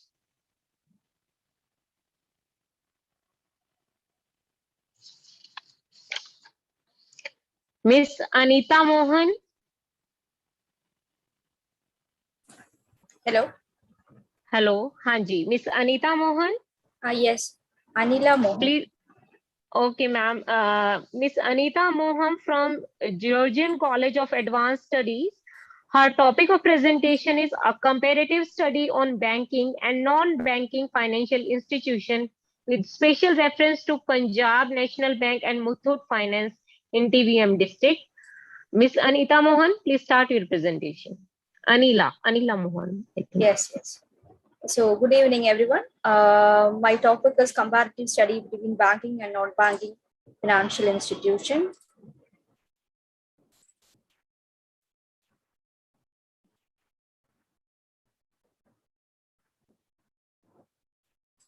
Can you see my screen, madam?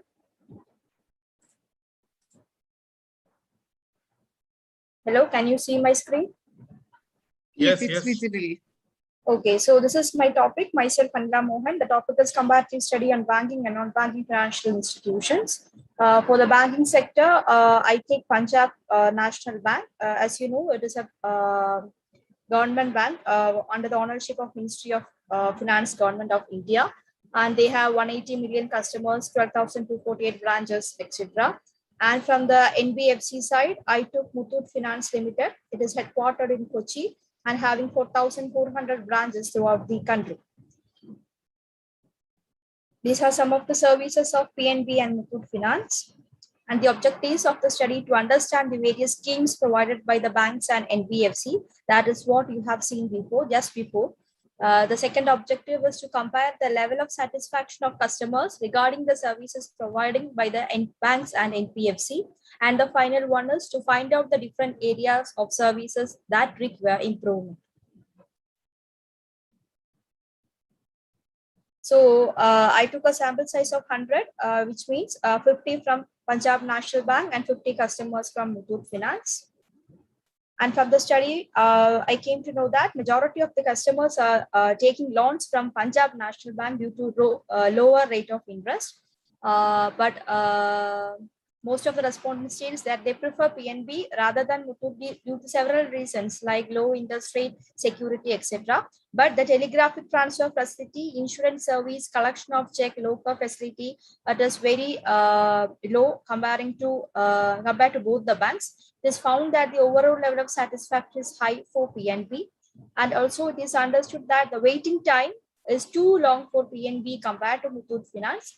The study shows the customer is merely satisfied with the e-banking facility of PNB, but not at all satisfied with the electronic banking facility of Muthoot Finance. There are some suggestions we can provide. For Punjab National Bank, they can reduce the charges of safe lockers and ATMs, etc. The second one is reducing the waiting time to improve friendly behavior of employees. Number 3 is loading appropriate sufficient cash in ATMs and to provide appropriate information regarding the changing interest rate, tax rate, etc. As well, for Muthoot Finance, the some of the suggestions are to provide prompt payment of cash, reduce waiting time for clearing of check, reduce interest rate, provide up-to-date information, and improve the overall service facility of the institution. The conclusion, the services given by PNB is obviously superior to Muthoot Finance, as the presence of hazard is less compared to Muthoot Finance. But both the establishments have their own benefits and disadvantages. So it is profoundly important to go length to improve services given by these institutions. Thank you. Thank you, Ms. Anila. Now I invite Colonel Anil. Colonel Anil. Ma'am, very good evening to you. Am I audible? Yes, sir, you are audible, please. I'm very good evening to you. I'm presently doing pursuing PhD with MDU, and since yesterday I have been seeing it due to some reasons because I'm some place I couldn't connect. Thanks for giving me a call. I'm coming to my topic, which is China space program and implications for India. This is in connections with the research, what has been there. So after hearing it, I'll just come to the final points of the presentations where this research is in the interest of the nation and in comparison to the two neighbors what we have got. I'll just call neighbors, I'll not name. So to make it very specific, I have put my efforts to space journey, their space policies, future space projects, and space innovations, and what is our effect on it. So coming to the findings aspects, the space today is no more lesser domination. There are, it has importance in economy and the military soft powers reason. Such space accomplishments are not only the matter of national prestige or the country, but they also have importance on the social economic advantages. The neighbors with China, we have a space competition which we started. However, they are at a forehead because their policies are in camera restricted, and they have the leverage of putting their budget into it and developing, where we have certain other aspects. So they find important findings are China advocates peaceful use of space and it's pursuing agreement as per the UN agreements, and it's outrightly denies that it is not doing it the weaponizations or the anti-military activities. And it is in the first country in the world to send quantum of satellites in the orbit, which have made a lot of difference there. The space diplomacy is also a reality which is relevant as far as both the countries' relations, and it is also very important for us to develop into this sphere so that we can have a vision of Atmanirbharta in this region. Scholars all around the world questions this country that whatever they have gathered from the moon visits, the Mars visits, and the asteroids, what it's a sign of a great anxiety to know what they are going to do with that. Coming to, I'll just compare it with the Indian space innovations. India has announced in 1999-2000 our space doctrine, where nuclearization aspects have been given, but the space aspects have not been declared. And we had told outrightly that we'll be using it for peaceful methods, and it will not be used for any militarization aspects. But it is a sign of concern in the garb of civil development. The satellites, communications, vehicle, whatever the aspects are developed with us, they are being used for militarizations, and it is a threat to us in the present scenario, what's been happening. So we cannot be off guard. We started it way back in 1970. Then PSL, these satellites. Excuse me, Colonel Anil. I'll just conclude. The future Indian space, the vast development, India does have a few regulations which we need to change. And in the coming time, if we develop into for that form, it is needed for the country, this thing, and have no, outrightly we say we do not have any military regions. However, we have capacity. And with this, I conclude it, and thank you for giving me time. Thanks, madam. Thank you, Mr. Anil. Now I would like to invite Dr. Usha Sadasivan, who is the head at Department of English, Meenakshi College for Women, Chennai. Who was the chairperson of this technical session, was listening very patiently to all the presentations. I would like to invite her to give her expert views for all the participants. Dr. Usha Sadasivan. Yeah, thank you. Thank you, Dr. Hindu. You've been very patient too. And Dr. Manisha. Good evening, one and all. It is an honor to be a chairperson at this two-day multidisciplinary international conference organized by the ICERT Central University of Haryana. I especially thank Chairman Sir, who has also been patiently listening to all the speeches here. The topics presented in today's session were very diverse, the topics, every single one of them. And I congratulate each and every participant for their methodological and sincere effort. The topics ranged from Trump's administration to national security. Then we had about lactating mothers and water security for women, as well as e-learning, technology, educational issues, gender challenges, consumer welfare, and emotional well-being. These are some of the issues highlighted. On the whole, it was very educational and interesting. I don't want to go into each one because everyone had something interesting to say. And some of them, I have to especially congratulate the research scholars because they've taken so much effort to do case studies. They've done reviews and, comparison of, comparative of data. And they also, of course, we did not permit them to do their full papers, but I could see that they'd done a lot of methodology, statistical analysis. I really congratulate each one of especially the research scholars. You've done excellent work. I hope you continue on this. Of course, the professionals did a very good job too.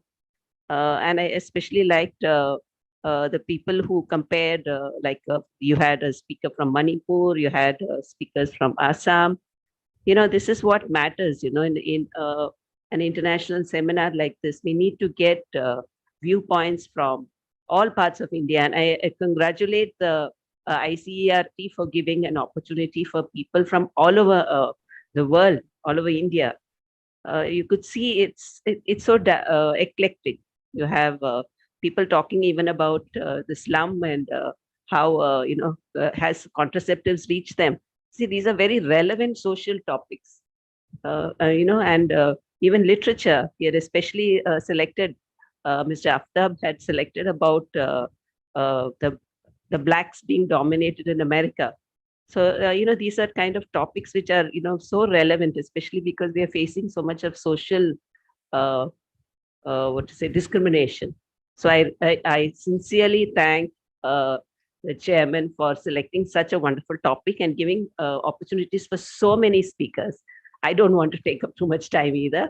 And yes, thank you for the opportunity. And I hope your journey continues, sir. You had, I think recently you had another seminar, similar seminar, and now immediately back to back, you're arranging so many seminars. I don't know how you do it, sir. I congratulate you. And thank you once again for the opportunity. Thank you so much. Thank you, Dr. Usha Sadasivan. Thank you, Dr. Usha. Now I would like to invite Dr. Pushpanjali Singh, Assistant Professor at Embu University, Ethiopia, who will be the coordinator for the next technical session. Dr. Pushpanjali Singh. Hello, ma'am. Dr. Indu, am I audible? Yes, Yes, ma'am, you are audible. Please take over the charge. Thank you. Thank you so much, ma'am. Thank you. Okay. So a very good evening to all. I, Dr. Pushpanjali Singh. Hello, sir. Hello, ma'am. Yes, sir. Okay, so let me start. A very good evening to all. Welcome in for technical session. Thank you, sir. Thank you so much. Oh, a very good evening to all. I, Dr. Pushpanjali Singh, would like to thank each one of you for joining this 2 days multidisciplinary international web conference on emerging trends and challenges in humanities, education and social sciences, organized by ICERT in collaboration with the School of Education, Central University Haryana, India. I'm extremely delightful to coordinate this fourth and last technical session and address you all. On that note, without taking too much time, let me introduce and welcome the chairperson of this session, Dr. Sunita Bhargav ma'am, who is the principal in Sanjay Teachers Training College, Lal Koti, Jaipur, Rajasthan. Actually, she is known for her wonderful administration and high achievements of the institution. She has molded the life of several students. She has done her PhD in education from Dr. Bhimrao Ambedkar University, formerly known as Agra University, in 2000. She has 28 years of teaching experiences. Since 2015 to 2018, she has worked as co-convener of Faculty of Education, University of Rajasthan, Jaipur. Then she, since 28 May 2018 to June 2021, she has worked as a convener of BOS, Faculty of Education, University of Rajasthan. She has guided more than 95 MAD students. She is research supervisor in Education Department, University of Rajasthan, Jaipur, and Suresh Gyan Vihar University of Jaipur, and has guided 9 PhD scholars of University of Rajasthan. She has number of articles and research articles published in various national and international journals. She has published articles in college magazine Patrika, Utkarsh,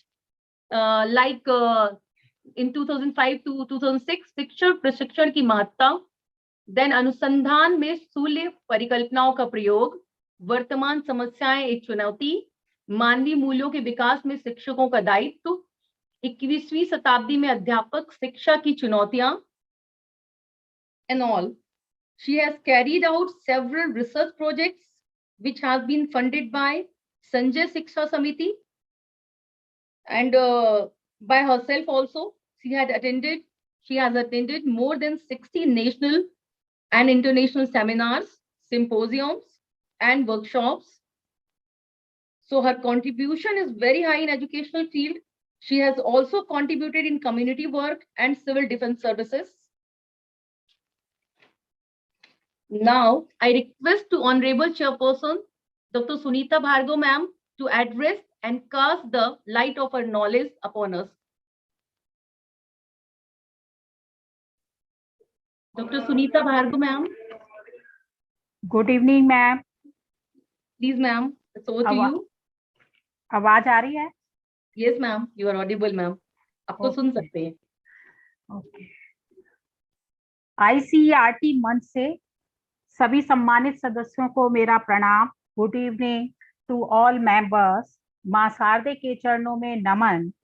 international council for education research and training and school of education, central university of Haryana, India, संयुक्त तत्वाधान में आयोजित 2 दिवसीय बहु अनुशासनात्मक अंतरराष्ट्रीय web conference emerging trend of challenges in humanities, education and social sciences के 4th practical सत्र में मुझे चेयरपर्सन का अवसर दिया. बेहद प्रसन्नता एवं हर्ष का अनुभव करती हूं कि मैं कॉन्फ्रेंस के chairman doctor S.K. Singh sir, doctor Dinesh ji sir एवं doctor Sandeep Kumar general secretary ICERT and Manisha and Pushpanjali madam को बहुत बहुत धन्यवाद, आभार मुझे इस कॉन्फ्रेंस का ये अवसर प्रदान किया कि मुझे विद्वत जन अनुभवी शिक्षाविद, शोधकर्ताओं एवं प्रतिभागियों को सुनने का अवसर मिलेगा। आज के 4th टेक्निकल सत्र में आप सभी का मैं तहे दिल से स्वागत करती हूँ, अभिनंदन करती हूँ। चिंतन मंथन ज्ञान की गंगा बिखेर रही है, दबे दबे पांव से कुछ कह रही है। आज का दिन कुछ खास है, पधारे आज कॉन्फ्रेंस में से कुछ खास प्रतिभागी। चंद पंक्तियों के साथ स्वागत कर रही हूं सबका, क्योंकि ये प्रतिभागी हमारी कॉन्फ्रेंस की जान है। उम्र के साथ दृष्टि भले ही कमजोर हो, पर बहुत स्पष्ट नजर आ रहा है। बार बार हमारे कॉन्फ्रेंस के प्रतिभागियों को ये याद दिलाया जा रहा है कि समय की सीमा कुछ कह रही है हमसे, कुछ पुकार रही है। तो मेरा सभी प्रतिभागियों से अनुरोध है कि पुष्पांजलि मैडम को बार बार कहना ना पड़े और इन चंद पंक्तियों से कुछ प्रेरणा लें। कल क्या होगा किसको है क्या पता, कल क्या होगा किसको है क्या पता, भविष्य है अनजान, भविष्य है अनजान। जियो आज को समझकर, जियो आज को समझकर कुदरत का वरदान, क्योंकि वर्तमान ही करेगा बेड़ा पार, क्योंकि वर्तमान ही करेगा बेड़ा पार। आज की कॉन्फ्रेंस में बहुत अच्छे अच्छे प्रतिभागी आए हैं, लिस्ट पे देख रही हूँ। तो कृपया मेरे सभी प्रतिभागियों से अनुरोध है कि केवल ऑब्जेक्टिव्स और आपकी फाइंडिंग्स और कंक्लूजन और बहुत शॉर्ट अपने अगर देंगे तो हमारी कॉन्फ्रेंस की वो शान ही नहीं, हमें बहुत ही अच्छी तरह से गौरवान्वित करेंगे। और मैं मैडम से कहती हूँ कि आप एक एक करके आप इनवाइट करें जल्दी से। Thank you. Thank you, ma'am.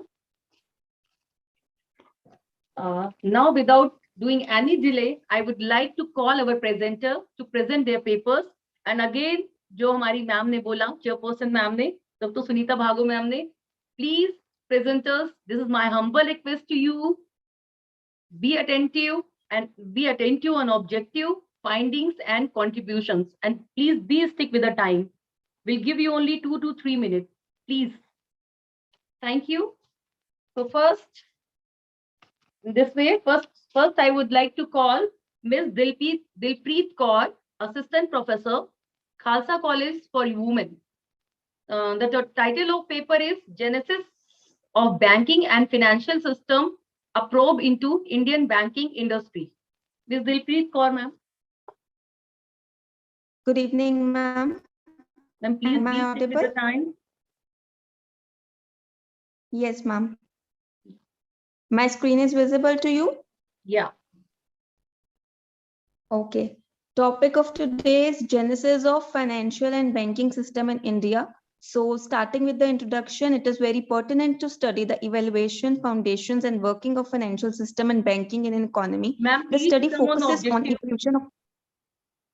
Okay. Objective, finding, and conclusion.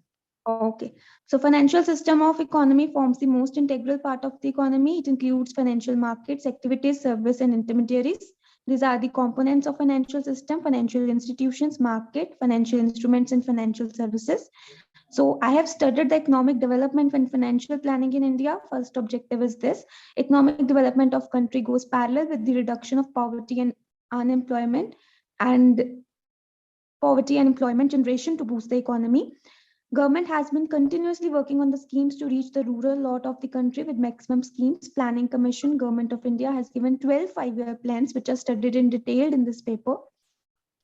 Then the structure of banking system is studied in detail. It contains various levels of classification. There are 12 public sector banks, private sector banks are 22 in number, foreign banks are 46 in number, regional rural banks are 56 in number. The banking structure is bifurcated into scheduled and non-scheduled banks. This is the structure of Indian banking system. Then my paper focuses on the reforms in banking and nationalization. I have bifurcated the reforms into 5 categories. There are first generation, second generation, third, fourth, and fifth generation. First generation gave rise to the Swadeshi movement, and there were local banks in it. In second generation, there was concentration of resources in few business houses. In third generation, there was nationalization by the government of India. 20 banks were nationalized. In fourth generation, there was LPG liberalization, privatization, and globalization as recommended by the Narasimha Committee in 1991. In fifth generation, there was Banking reforms witnessed JAM, that is Jan Aadhaar Mobile, which ensured financial inclusion to greater extent. Then I have studied in detail the growth of commercial banks credit. This table shows the trend of credit by commercial banks in India from 1956 to 2016-17, and also a percentage to GDP is calculated. Table shows an increasing trend in credit and aggregate deposits as percentage to GDP till 1975, and then declines till 2000, and then again starts rising from 2004-5 till 16-17. Ma'am, please come on the conclusion, please. Okay, this is the chart for the GDP, which I have shown that in the table. And banking, concluding my research paper, banking is the backbone of economy as it provides funds. Commercial banks in India has one of the widest networks of branches catering the needs of economy. The mobilization and channelization of funds in an efficient way is regulated by RBI, and it is very pertinent to study the evaluation foundations of the working of financial system so that we can identify the lacuna and help it prosper further. So this study basically analyzed the trends of credit, investments, and aggregate deposits in detail with respect to gross product of economy. Thank you. Thank you, Ms. Dilpreet Kaur, ma'am. Thank you so much. Now next, thank you. I would like to call Sunita Devi, Miss Sunita Devi. She's research scholar, Baba Mastnath University, Asthal Bhopal, Bohar, Rohtak. And her topic is Haryana Panchayati Raj act 2015 के संदर्भ में महिलाओं का राजनीतिक सशक्तिकरण. Please, Sunita ma'am. Thank you you, there? ma'am. Yes, ma'am. Yes, ma'am. Am I audible, ma'am? Yeah. मेरा जो topic है आज का, हरियाणा पंचायती राज एक्ट 2015 के संदर्भ में महिलाओं का राजनीतिक सशक्तिकरण. इंट्रोडक्शन. महिलाएं समाज का एक अहम हिस्सा है. समाज में please don't give introduction. Please come on the objective, findings and conclusion. Then only you will be able to finish it within 2 to 3 minutes, ma'am. Okay ma'am. अगर हम सशक्तिकरण का अर्थ देखें तो पुरुषों की बराबरी करना सशक्तिकरण नहीं है, बल्कि अपनी आत्मशक्ति को पहचानना व उसका प्रयोग कर देश के विकास में अपनी भागीदारी सुनिश्चित करना है. अगर हम देखें हरियाणा पंचायती राज एक्ट 2015 में महिलाओं का राजनीतिक सशक्तिकरण किस प्रकार से हुआ है, तो 5वां हरियाणा पंचायती राज चुनाव 2016 में कुल निर्विवादित सदस्य जो हैं चुने गए हैं वो हैं 38,855, जो कि लगभग 64.29% हैं. उनमें से 21,735 लगभग 35.96% पुरुष सदस्य चुने गए और 17,120 जो कि लगभग 28.33% महिला पंच सदस्य के रूप में चुने गए. इसी में अगर हम सरपंच पद पर देखें तो निर्विवादित कुल सदस्य 274 चुने गए जो कि लगभग 4.43% हैं, और जिनमें से 147 पुरुष सरपंच सदस्य और 127 महिला सरपंच चुनी गई हैं. इस टेबल को अगर हम देखें तो इससे स्पष्ट होता है कि हरियाणा जैसे प्रदेश जिसमें पुरुष प्रधानता, पितृसत्तात्मकता व महिलाओं की घूंघट प्रथा अपनी जड़ जमाए हुए हैं, वहां पर महिला सदस्यों का निर्विवादित चुनकर आना स्पष्ट करता है कि स्थानीय स्तर पर महिलाएं राजनीति में प्रवेश कर अपना राजनीतिक सशक्तिकरण कर रही हैं. इसी में अगर हम देखें हिसार मंडल में जो 2016 का हरियाणा पंचायती राज चुनाव हुआ है, उसमें फतेहाबाद डिस्ट्रिक्ट के अंदर अगर हम देखें तो ma'am please come on the conclusion please ma'am. Okay ma'am. जो मुख्य अवलोकन के विषय हमारे हैं वो है कि यह देखा गया कि महिला सशक्तिकरण पुरुष प्रधान क्षेत्र में भी देखा जा सकता है, और इसका एक अच्छा उदाहरण हरियाणा के हिसार जिले के गांव भिवानी रोइला को लिया जा सकता है, जिसमें सभी पंच और सरपंच निर्विवादित रूप से महिला चुनी गई. इस गांव को सांसद गांव का दर्जा भी दिया गया और इनाम के तौर पर इनको 11 लाख की राशि भी दी गई. ई डैशबोर्ड के अनुसार अगर देखा गया कि सरपंच की औसत आयु 36 वर्ष के आसपास पाई गई है. इसके साथ ही यह भी देखा गया कि हरियाणा पंचायती राज एक्ट 2015 ने महिला प्रतिनिधित्व को बढ़ाया है. इसी विषय में कुछ सुझाव भी दिए गए हैं कि महिला राजनीतिक सशक्तिकरण किस प्रकार से किया जा सकता है. नंबर 1 है पुरुषों को महिलाओं के प्रति अपनी सोच बदलनी चाहिए. क्योंकि वो चूल्हे चौके तक सीमित नहीं होती, बल्कि देश के भविष्य के निर्माण में अच्छी राजनीतिक नेतृत्व भी कर सकती हैं और निर्णय निर्माण में उनको बराबर योगदान दे सकती है। नंबर 2, महिलाओं को राजनीति में प्रवेश के लिए प्रेरित करना चाहिए। राजनीतिक नेतृत्व के लिए महिलाओं को उच्च शिक्षा के लिए प्रेरित करना चाहिए, क्योंकि शिक्षित महिलाएं महिला सशक्तिकरण के लिए आदर्श बन सकती हैं। इसके साथ ही आईसीटी का प्रयोग करके पंचायती राज को और अधिक पारदर्शी बनाया जा सकता है। लास्ट में मेरा जो रिसर्च का कंक्लूजन है, ma'am please finish it fast. Yes ma'am. Okay ma'am. उपयुक्त जो आंकड़े हैं उसके आधार पर पता चलता है कि वैधानिक कार्यवाही ने हरियाणा प्रदेश के सामाजिक राजनीतिक वातावरण में बदलाव की एक श्रृंखला को रफ्तार दी है। महिला सरपंचों व पंचों की संख्या आरक्षित संख्या से अधिक है और यहाँ तक कि महिला पंच व सरपंच निर्विवादित रूप से चुनी गई हैं। यह तथ्य सिद्ध करता है कि महिला शक्ति को राजनीति में भी बढ़ावा मिला है। आज की महिलाएं पहले से जागरूक हुई हैं, वे धरातल स्तर पर पीआरआई में भाग लेती भी हैं और आगे भी दृढ़ता के साथ पुरुष आधिपत्य को चुनौती देती हुई अपने अधिकारों के प्रति सचेत होकर अपनी शक्ति का प्रयोग करेंगी।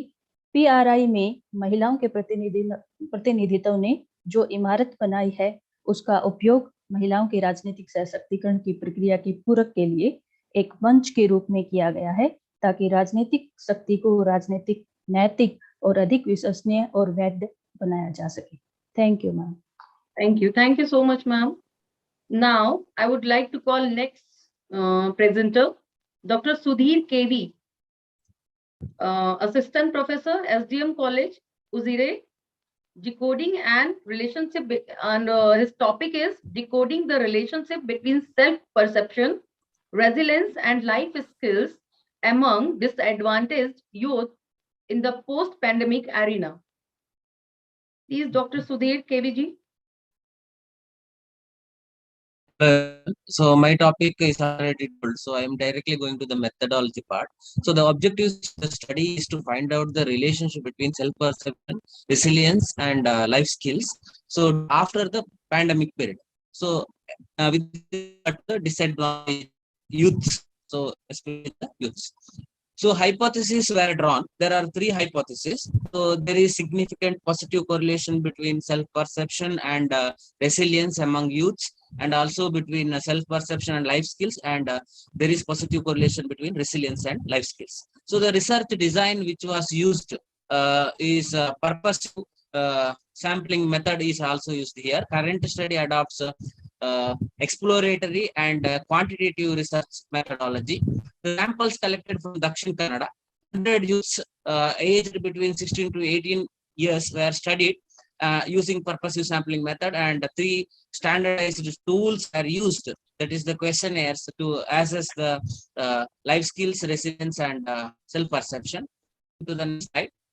That is the statistical analysis. Carl Pearson's correlation coefficient was calculated, and the results are here in the table. So it is evident that all the 3 variables are highly related to each other. So this is the finding of this study. And coming to the conclusion, the finding shows that there is a positive correlation between 3 variables, that is self-perception and resilience, and also the life skills. So when if we try to enhance one quality or one skill, sorry, so then definitely it is possible to enhance the other 2. So say for example, if we try to enhance the self-perception among youths, it is possible to enhance the resilience as well as the life skills. If we enhance the life skills, it is also vice versa, it is possible to enhance the other skills. So what we can do after finding these is, we can restructure, we can try to inculcate or enhance the skills by giving a lot of trainings, by inculcating in academic curriculum, by making students involving in various training, extracurricular and curricular activities. So this would be very good for the betterment of the students, especially the disadvantaged youth. So this is my study. So referred any reviews and conducted the study on 100 samples. These are the findings. So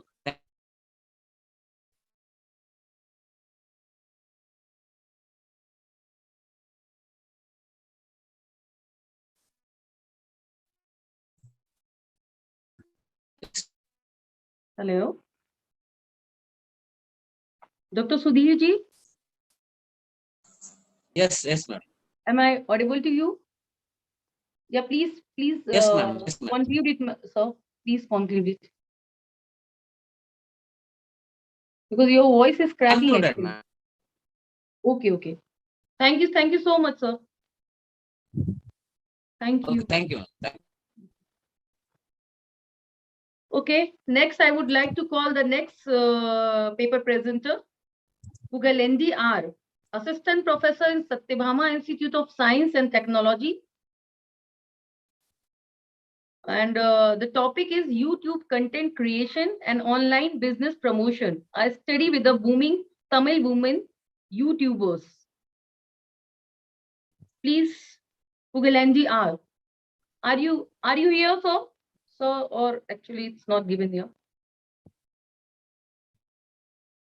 Hello?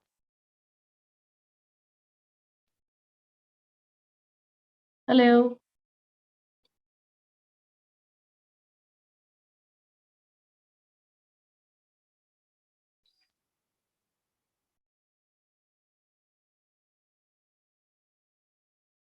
Hello? Am I audible? Yes, ma'am. Please.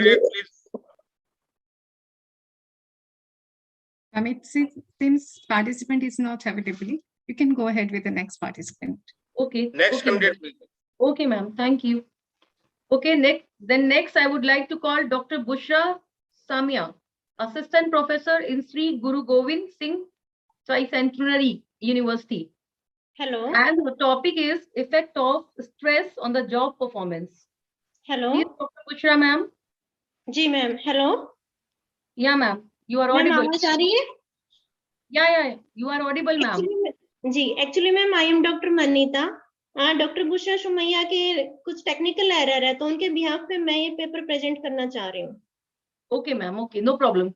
The same paper, ma'am? जी ma'am same paper. Okay, please go ahead, ma'am. Okay, thank you very much, ma'am.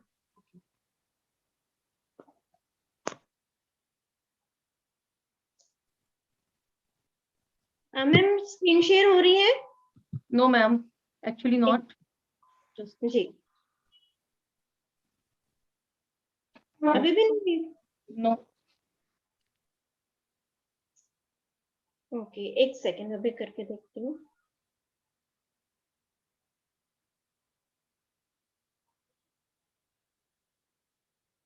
नहीं. Ma'am, you are visible actually. Okay, मैं वैसे present कर देती हूँ फिर. Without screen sharing.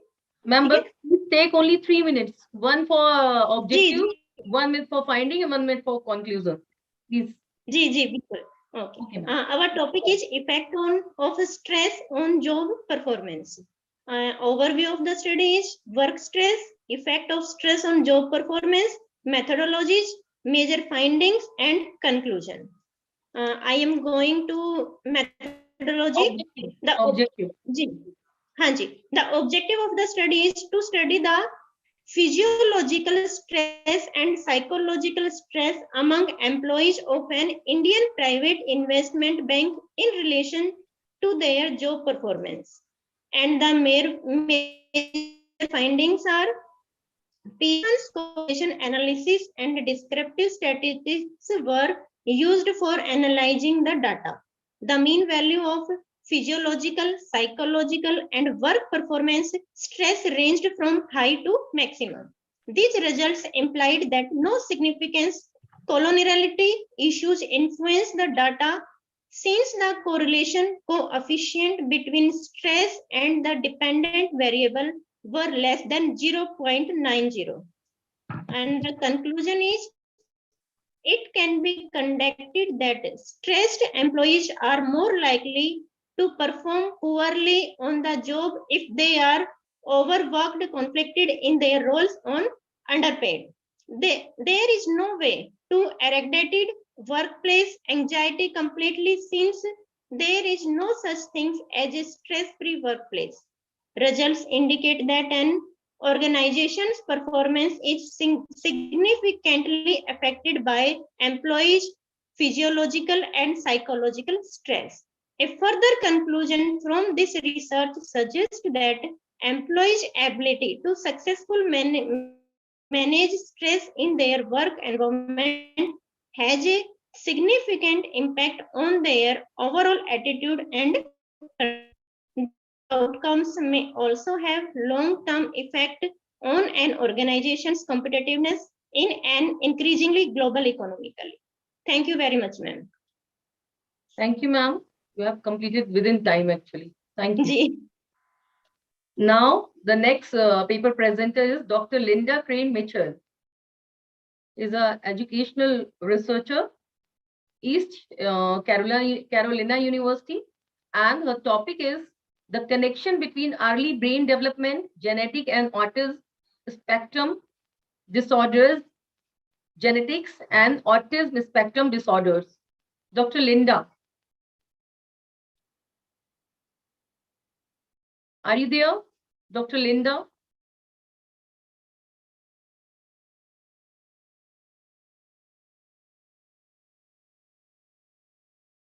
Dr. Linda Crane Mitchell.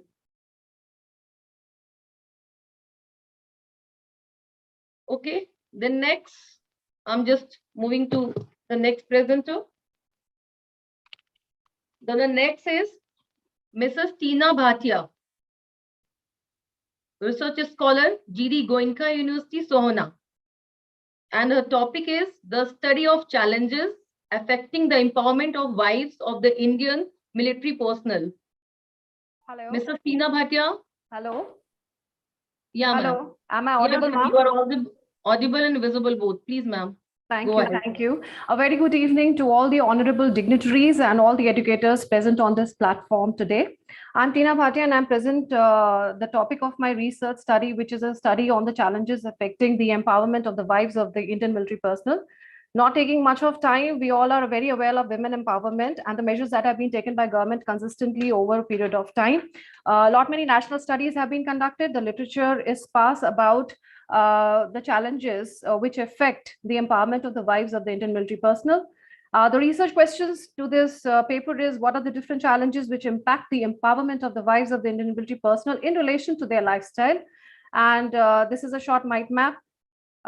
Methodology, data analysis, and descriptive analysis. The findings of the survey have shown that all the selected factors through the EFA, that is the exploratory factor analysis, have shown that recurrent postings have the highest mean score at 3.755, followed by organizational support, followed by distant locations, child concern, work cultural conditions, psychological concern, family separation, as well as family support. The implications that I'm drawing the conclusions from, there's a need for structural vocational training programs, both at central level as well as the government level.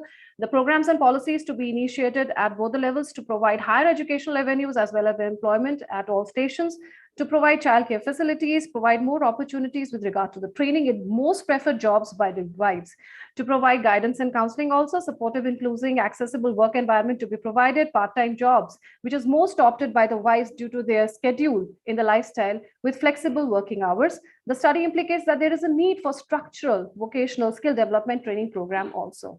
With this, I just conclude. Thank you so much. Thank you so much, ma'am. Thank you so much. Thank you. Next, I would like to call Dr. Vandana Ved, Professor in Tirthankar Mahavir Institute of Management and Technology, Moradabad. And her topic is status of women in Indian society and education as an effective tool for women empowerment. Please, Dr. Vandana, ma'am. Good evening, madam. I am very much here, but I am not able to start my video. I don't know what's wrong here that I'm not able to start my video. I wanted to share my screen. So, ma'am, you can just actually, I'll go without the screen sharing. I would go because I know the time is valuable and I wouldn't like to waste any time here. So actually, please start and take 3 minutes only. Sure, ma'am, sure. I know we are racing ahead with time, right? Yeah, So is actually the role of women. So I'm not going to waste time there. Like, what was the situation of women in the past, and what is the situation of women at present, in the present scenario? And the focus of my paper is, like, I'll come directly to it, that how we can, means education is the only tool to empower women, because it would boost confidence, enhance self-esteem, develops critical thinking and problem-solving skills, gaining knowledge, awareness about their rights, and develops decision-making skills. So these are the things, like why women, how education is the only tool which can empower women. And government had taken many steps, like government have taken many steps for many schemes are there to strengthen the women, the education, to encourage women towards education, and that is Sakshar Bharat Mission for Female Literacy, SABLA, then Right to Education, then Kasturba Balika Vidyalay, National Program for Education Girls and Elementary Level, Mahila Sangh.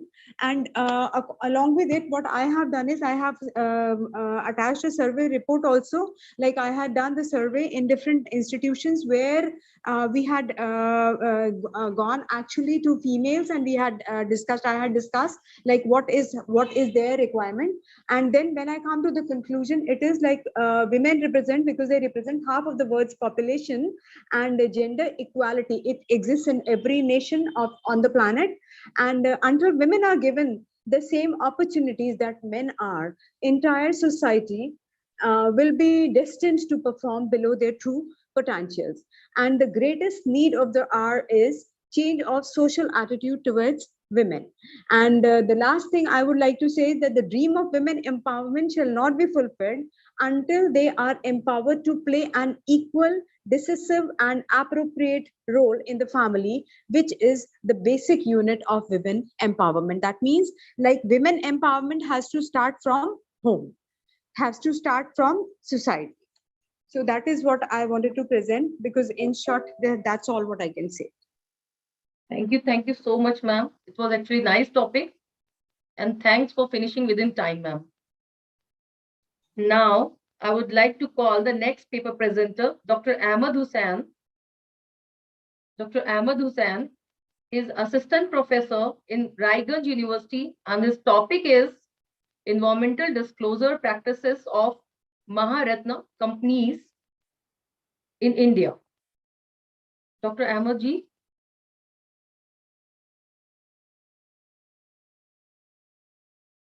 Dr. Ahmed sir, you are visible but not audible. Are you there, sir? You are there but not audible actually.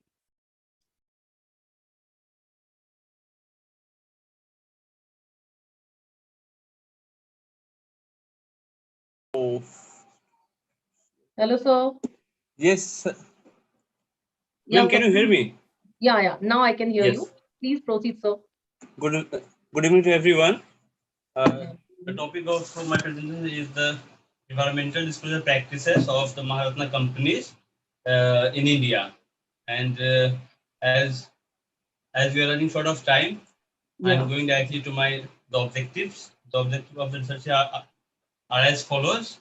The first objective is to empirically measure and analyze the extent environmental disclosure in annual reports of the Maharatna companies in India. And second objective is to examine the present status of environmental disclosure practices in annual reports of the Maharatna companies. And the methodology we have followed, the selection of the companies, we have considered all the Maharatna companies in India. And for the data collection, we have considered the annual reports, and our disclosure checklist has been used, consisting of the 50 information items on the environmental disclosure. And with the help of the disclosure method, we have calculated the disclosure score of all the Maharatna companies. And this is how we have calculated. Let me coming directly to the conclusion part. It is evident from the examination and the analysis of the annual reports of the Maharatna companies that with a fairly high level of mean disclosure, that is 77.8%, and a low level of SD of the environmental information by all the Maharatna companies in India is considered to be adequate and up to satisfactory level. Most of the disclosures have been made with details in the narrative form, that is the qualitative in nature. Very few information have been disclosed in terms of the monetary values by the Maharatna companies. The presentation of the environmental information through the graphical mode is rare. That's why we conclude that the introduction of the legal obligations with regard to the disclosure practice will improve the level of disclosure more. And at the same time, there might be provision from the government to reward those with better disclosure practice in order to encourage the company for a better disclosure practice. Thank you. Thank you, sir. Thank you so much. Now, I would like to call Mr. Pramod Kumar, Assistant Professor in Dayanand PG College, Hisar, and his topic is India's security challenges. Mr. Pramod Kumar.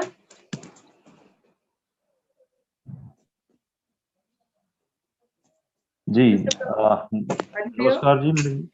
Namaste ji. So please take 3 minutes only. जी जी ma'am जी।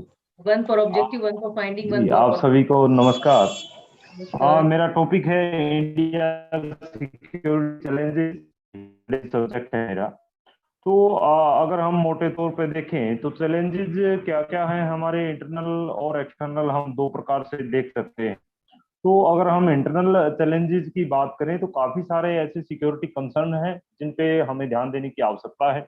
उसमें अगर हम उत्तर भारत से शुरू करें तो जम्मू कश्मीर अलगाववाद की समस्या है वहाँ, और टेररिज्म की प्रॉब्लम है। इसके बाद में काफी सारी घटनाएं कम्युनल वायलेंस की रहती है, और इसके साथ साथ अनेक प्रकार की आंदोलनों की आड़ में जैसे वायलेंट एक्टिविटीज होती है।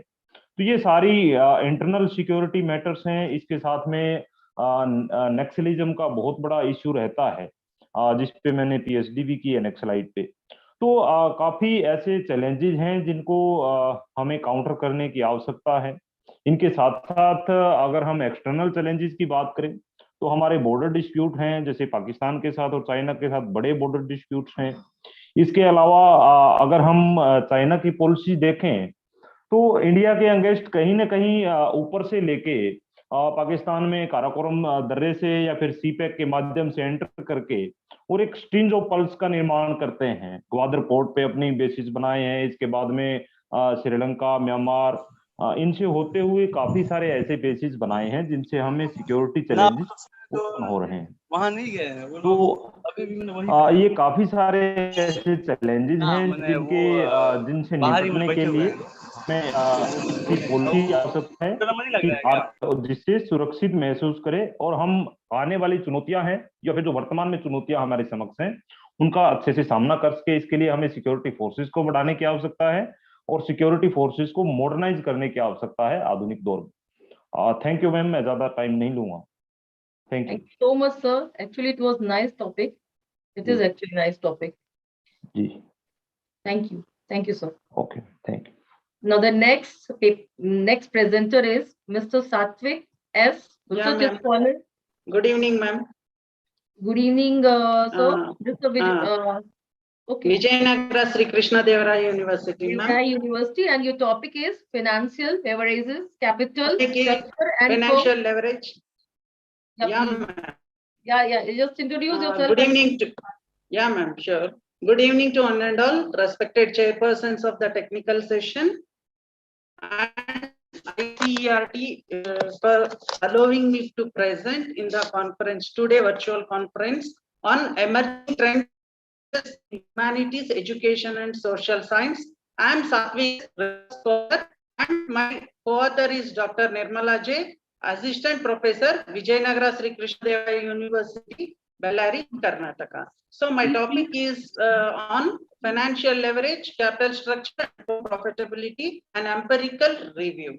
Without wasting much time, just direct, I will jump into my objectives of my study. That is to look at the major capital structure theories and empirical studies related to leverage and firm profitability.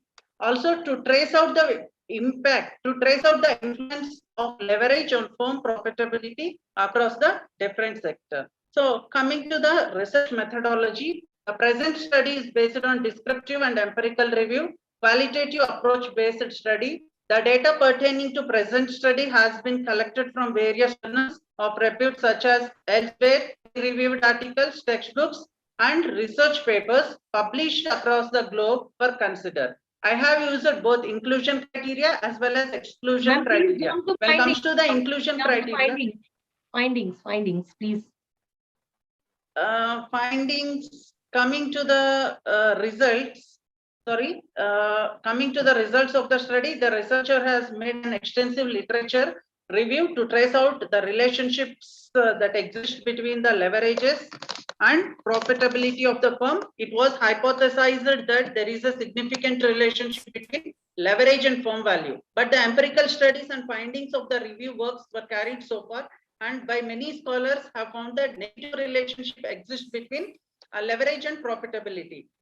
So Larry and Still 2015 have found a strong relationship between leverage and firm profitability. The results of the study revealed that the most profitable firms across industry have found to be a lower levered firm. Coming to the significance of the results, most of the studies pertaining to capital structure used basic underlying assumptions of trade-off theory and pecking order theory of capital structure, supports that firm have a preferred hierarchy to finance the operation.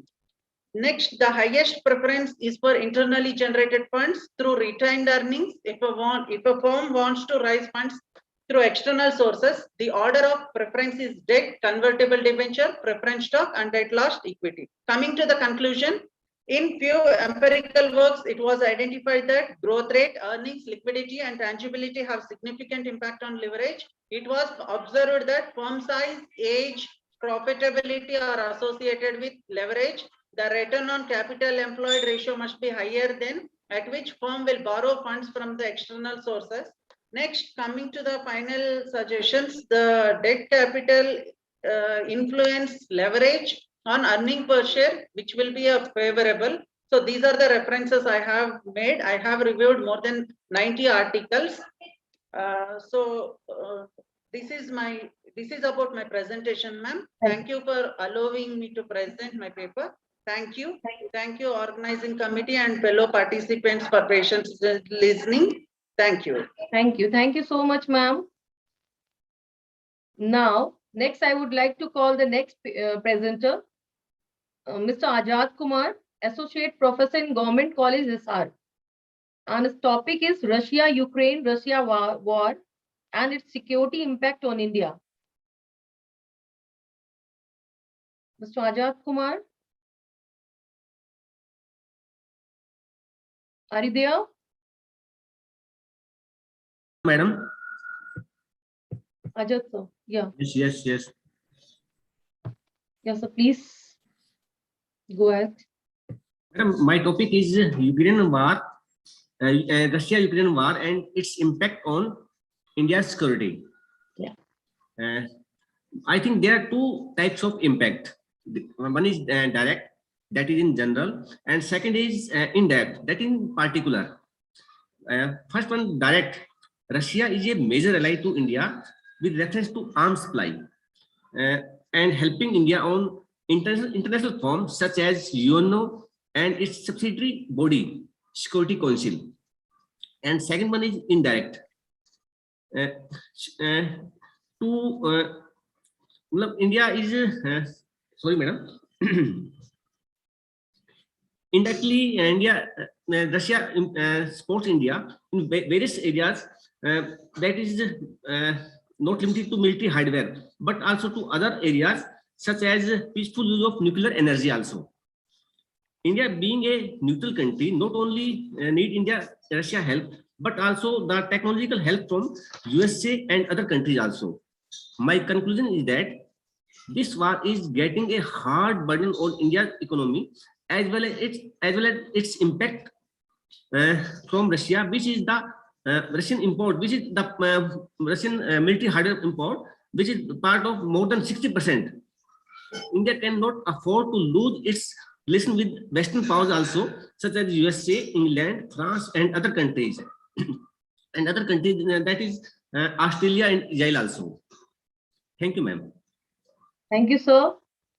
Thank you so much, sir. Now the next presenter is Mrs. Jyoti Bala, Assistant Professor in Government College, Hisar.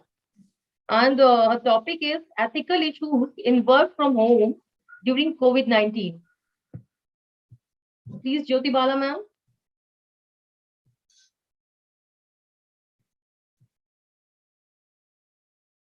Mrs. Jyoti Bala, ma'am, are you there?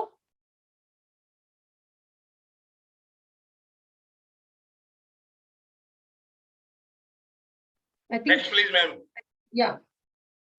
So the next, I would like to call Ms. Kusum, Associate Professor of Mass Communication in Government PG College. And the topic is Environmental and Social Campaigns in India, a case study of Swachh Bharat Abhiyan 2014 to 19. Ms. Kusum, ma'am, are you there? Others, I'll jump to other. I think not. So the next, I would like to call Dr. Ashit Panda, Assistant Professor in Belda College. Dr. Ashit Panda.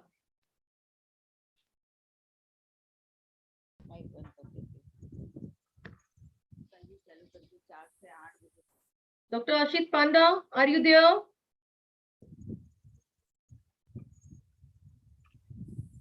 Okay. Then I would like to call the next presenter, Ms. Anadi, Research Scholar in Department of Education, Kurukshetra University, Kurukshetra, and the topic, her topic is a study to assess the performance of common Anadi. Yeah, a study to assess the performance of common minimum program with regard to the 8 quality indicators proposed by Kendriya Vidyalaya Sangathan. Please, Ms. Anadi. Ma'am. Please Everyone. Yeah. Anadi Research Scholar, Department of Education, Kurukshetra University, Kurukshetra. Yeah. Presenting my paper on a study to assess the performance of common minimum program with regards to the 8 quality indicators proposed by Kendriya Vidyalaya Sangathan. Common minimum program is an educational program implemented by Kendriya Vidyalaya Sangathan on April 4, 2008 to bring qualitative improvement in primary education. These are the quality indicators suggested by the Kendriya Vidyalaya Sangathan under common minimum program. Objective of the study to assess the performance of common minimum program regarding the following quality indicators as suggested in the provision of common minimum program.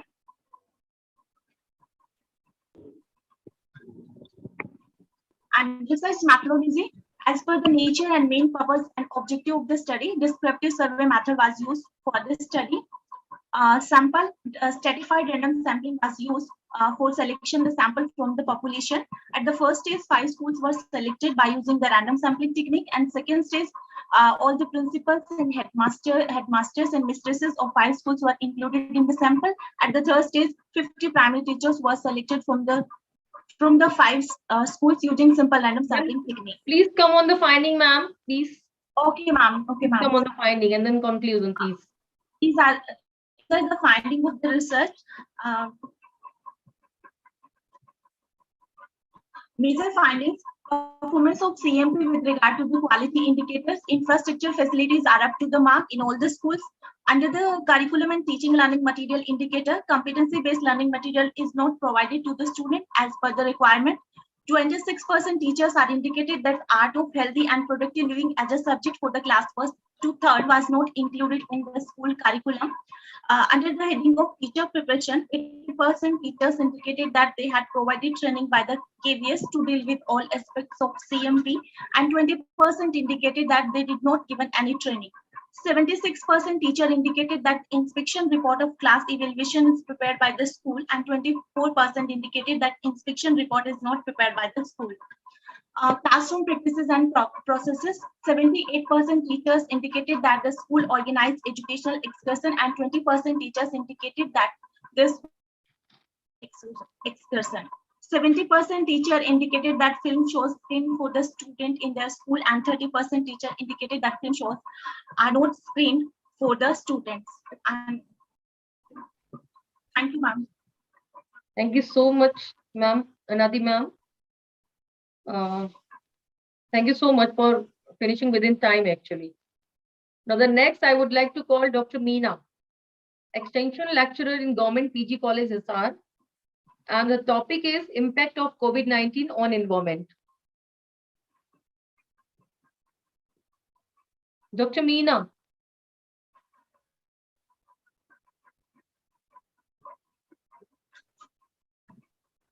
Absent, ma'am. Next, please. Yeah, then I would like to call Neelam Yadav, Assistant Professor in Government College, SR. And the topic is Impact of COVID-19 on Education. Ms. Neelam, are you there?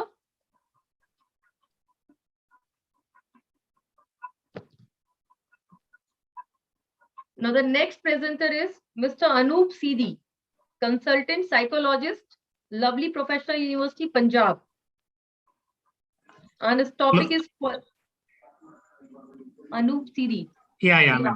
The topic is, sir, quality of life among couples undergoing fertility treatment in the tertiary care center, Kerala.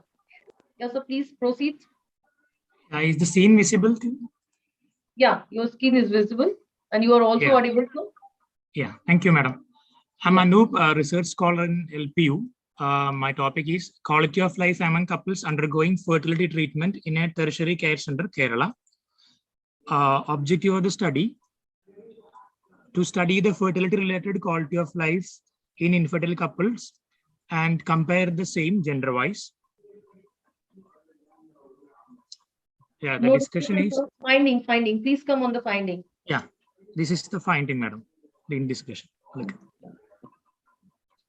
From socio-demographic characteristics, it is noteworthy to see that women in this study show higher level of education. This agree with the general education statistics of women in Kerala, according to these studies. And second one, in this study, Ferticol showed that fertility quality of life was lower in women than their male partners. This was seen particularly in emotional and mind-body subscale, which was similar to the finding of some other studies, like you can see that. And on subscale analysis of core Ferticol, women had significantly lower values on emotional and mind-body subscales. Questions related to general health and satisfaction regarding general life, the scores are not significantly different in men and women. The scores of other domain in the core Ferticol were not significantly different in women and men. This indicates that poor support from spouse, friends, or family may not be only the reason for poor emotional and mind-body scores in Kerala women, and other contributing factors need further exploration. I'm going to the conclusion. This study highlights that male partners have better fertility quality of life than their female partners, and this is found to be significant, which deserves consideration during treatment. Patients can be offered focused counseling in treatment protocols modified according to the area particularly affected in quality of life domains, considering the couple as a single unit. Therefore, psychological assessment of the infertile couple using standardized problem-specific tool like Ferticol should become a part of the infertility treatment. Thank you. Thank you, sir. Thank you. Thank you so much. Now, next I would like to call Dr. Archana Muralidharan, Murlidhar Chaudhary, Associate Yes, ma'am. Professor. Yes, ma'am, I am there. Thank you. Thank you. Is my screen is visible, ma'am? Yeah, your screen is visible. Yeah, Archana ma'am, Dr. Archana ma'am. Yeah, Yes, ma'am. You yes, are yes, visible, but the yes, screen yes, is not there, ma'am. yes, Please share yes, your screen. yes, ma'am. Yes, yes, thank you. Good evening to one and all. I'm Associate Professor Dr. Archana Chaudhary. I'm directly focusing on my topic, that the soil algae of the North Maharashtra. And we know that algae are aquatic, but they indeed grow on the soil also. Ma'am, And your PPT is not visible actually. Are you going to? no, my PPT is there, ma'am. No, ma'am, I can't see actually. Okay, 1 minute. One ma'am. Okay. You are visible, ma'am. Yeah. Is visible. No, ma'am. Now it's visible, ma'am. Please go ahead. Is visible, ma'am. Yes. Yeah. The objective of my topic is to study the diversity of the soil algae from the North Maharashtra. The particular introduction that the algae, though they are in aquatic, but they do grow on the soil environment also, and they are equally important ecologically because they are having the ability to add the nitrogen, as well as they are also useful for particular soil binding properties. My study area was this North Maharashtra region, and I used this multidisciplinary method that some ecological habitat were chosen, like paddy field, cultivated field, marshy field, moist soil field near the riverside, low-lying areas, and the hilly region. And these are particular that the algae grow by forming the stratum on the soil, and then these are my observations that how the soil algae looks like. These are my some graphical representation that the cyanophyceae within this are dominating, and they are do having the nitrogen fixing ability. My result is that I have recorded total 476 taxa. These are the microscopic photographs of those, and these are my summary and conclusion that the surface of the moist soil support rich algal flora. The algae, they are particularly cyanophytes. They are the major part of the soil algal population in many soils. The mucilaginous algae helps in the soil conservation, and during my present taxonomical and ecological study, I have recorded 476 taxa. Thus, with the message that algae conserve the soil. These are my references, particular. Thank you, ma'am. Thank you for giving. Thank you so much. Hi. Thank you. Thank you. The next, I would like to call Dr. A. Jyoti Selva Muthu Kumar, Assistant Professor in Government, Tirumangal Mills College. Dr. A. Jyoti Selva.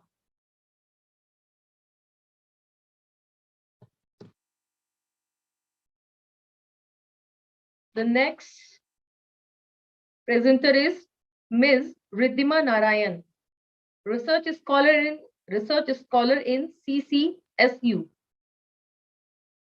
Ms. Riddhima Narayan, are you there?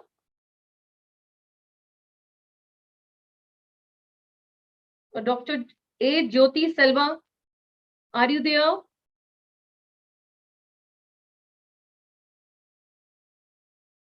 Okay, the next I would like to call Suraj Kumar. Mr. Suraj Kumar, research scholar in Maharishi Dayanand University, Rohtak, Haryana.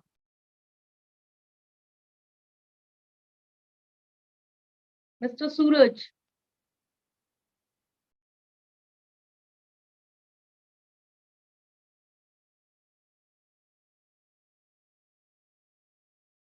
Okay. Then Suresh Chandra Mishra. Okay. Now the next I would like to call Mr. Sunil Kumar, research scholar in LPU. Mr. Sunil Kumar, are you there, please? If you are there.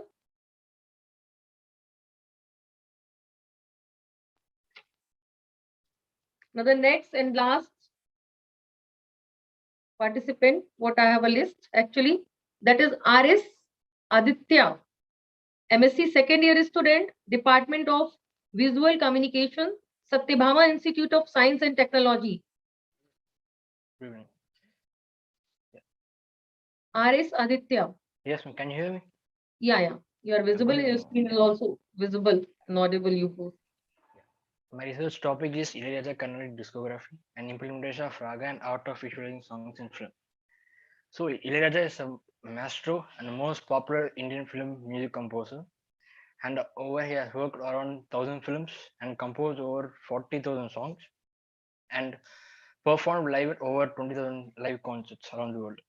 The objective of this research is to examine the Ilayaraja Carnatic Tamil music in last 3 decades, to analyze raga implementation in Tamil songs, to find out how Ilayaraja created an impact towards audience using Carnatic music. Methodology. Qualitative methodology is used in this research. Under qualitative, content analysis is used to analyze and interpret the raga. Only few Carnatic works of Ilayaraja is taken, that too in 1980s and 1990s, are going to be taken and analyzed aspects of raga and other elements of Carnatic music.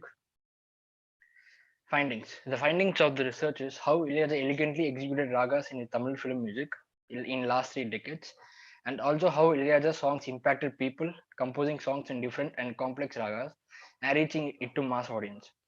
Understanding the structure of raga and other aspects of music that Ilayaraja used in Tamil film music. Conclusion. On the whole, Carnatic influence that Ilayaraja brought to his film songs is impeccable. Composing simple song using complicated ragas and making it to reach mass audience is, especially in village sites, is a difficult job to do. This research showcases how rare ragas also used in simple songs that we used to listen. Not many can compose in ragas, that too in ragas that are more complicated in structure and other aspects of music. That too typical Carnatic music do. That's it. Thank you. Thank you, sir. Thank you so much. Now, I would like to call our chairperson, ma'am, Dr. Sunita Bhargava, ma'am. Please give your expert comment about this session, about the presenter. एवं समस्त प्रतिभागी 4th technical सत्र में कुल 14 research paper का वाचन किया गया। सभी प्रतिभागियों के शोध निष्कर्ष ज्वलन, नवीन, समसामयिक चुनौतियों से ओतप्रोत, सटीक एवं सार्थक थे। पत्र वाचन में सर्वप्रथम मैं ICERT को, आयोजकों को और सभी प्रतिभागियों के पेपर प्रस्तुत करने का अवसर दिया, इसके लिए मैं उन्हें धन्यवाद देती हूँ। और ये सौभाग्य की बात है कि सभी लोग संतुष्ट हुए कि अपना पत्र वाचन किया, इतनी मेहनत से उन्होंने अपना रिसर्च पेपर तैयार किया और सभी प्रतिभागियों के रिसर्च पेपर प्रशंसनीय थे। शीर्षक उत्कृष्ट कोटि के थे, नवीन नवाचारों और प्रविधियों को लेकर तैयार किए गए थे, जिसकी सराहना जितनी की जाए वो कम है, क्योंकि समय सीमाबद्ध होकर अपनी बात रखना अपने आप में एक विशेषता लिए हुए होती है। पत्र वाचन विभिन्न मल्टीडिसिप्लिनरी से रिलेटेड टॉपिक से विभिन्न मेथोडोलॉजी जैसे क्वालिटेटिव मेथड, सौदेश method, case study, survey type method का प्रयोग किया गया। टूल सैंपल में तो विभिन्न स्टेटों का लिया गया, जिससे कि ऐसा प्रतीत हो रहा था कि एक मंच पे हमने संपूर्ण भारत का की स्थिति से अवगति नहीं हुए अन्य देशों की जानकारी भी मिली। ICERT के मन से मिली जो जानकारी बहुत ही महत्वपूर्ण थी। हमारी शिक्षा सिस्टम को अवश्य ही लाभ ही नहीं मार्गदर्शन भी मिलेगा। अंत में मंच से मैं ये कहना चाहूंगी कि समसामयिक मुद्दे जीवन में चलते रहेंगे। सबका जीवन यूं ही हंसते मुस्कुराते चिंतन मनन करते हुए बीतता जाएगा। जो रिसर्च स्कॉलर को, जो आपके प्रतिभागियों को दिक्कत आ रही थी कि हमने रिसर्च पेपर तैयार किए हैं, वो पूरा का पूरा बचना, उन्हें सॉर्ट आउट करके उन्हें हमें प्रस्तुत करना, क्योंकि एक शिक्षक का कर्तव्य है कि जो जितनी समय सीमा है उतने में ही हमें बांधना है। तो उनके लिए मैं चंद पंक्ति की वो अपने जीवन में उतारें। वर्णों पर ध्यान दें, शब्द बन जाते हैं, शब्दों पर ध्यान दें, वाक्य बन जाते हैं, वाक्यों पर ध्यान दें, आदत बन जाती है, आदत पर ध्यान दें, चरित्र बन जाता है, चरित्र पर ध्यान दें, व्यवहार बन जाता है, व्यवहार इतना कुशलतापूर्ण होना चाहिए कि सब अपने आप अपने बन जाते हैं। अपने आसपास की समस्याएं भी चंद मिनटों में सुलझ जाती हैं। मन को इतना मजबूत बनाओ ताकि किसी के भी व्यवहार से मन की शांति भंग ना हो। एक बार पुनः सभी आयोजकों को, चेयरमैन सर, सेक्रेटरी और जो हरियाणा के कोऑर्डिनेटर सर, उन सबको मैं अपने तरफ से आभार प्रस्तुत करती हूँ कि मुझे अवसर दिया, और धन्यवाद। जय हिंद, जय Bharat. Thank you ma'am. Thank you thank so you much. Ma'am. Thank you. Thank you sir. Thank you. Now at the end, thank you ma'am. Now at the end, I would like to thank ICRT organizing committee for inviting me to be part of this event. Thank you ma'am. Now it's over to you, Manisha ma'am. Yes. Shall I give you ma'am? Yeah. Thank you so much, Pushpanjali, ma'am. Thank you, That was ma'am. excellent session that you coordinated. Thank you ma'am. Thank you so much ma'am. Thank you. It's over to you ma'am. Okay, so today, after having finished with all our 4 sessions, I'm extremely sorry for the participants that who could not present here. They requested us, but seeing the time limit, we couldn't extend it and we couldn't give the chance to them. I'm extremely sorry for that. But in case further, if we have any conference further, we definitely will give you the priority. But for this time, please forgive us. Now, for the further session, this is a very exciting session. Everybody's waiting for that. Officially, I would like to call Simran Mehta ji for the valedictory session. Over to you, Simran ma'am. Thank you, ma'am. I am Simran, the Executive Director of the ICIT, and I am the coordinator of this session. So don't take so much time. I would like to call Honorable Dr. Aruna Anchal, Dean and Head Faculty of Education, Baba Masnath University, Rohtak, for overall summary of web conference. Ma'am, please.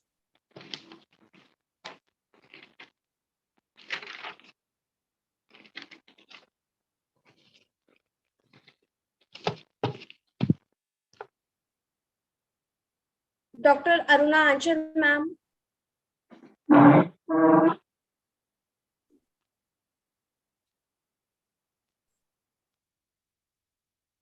अभी जुड़ रहे हैं ma'am, थोड़ी सी जी, technical sir. Problem के कारण ma'am बाहर हो गए थे, अभी जुड़ रहे हैं दोबारा। Okay.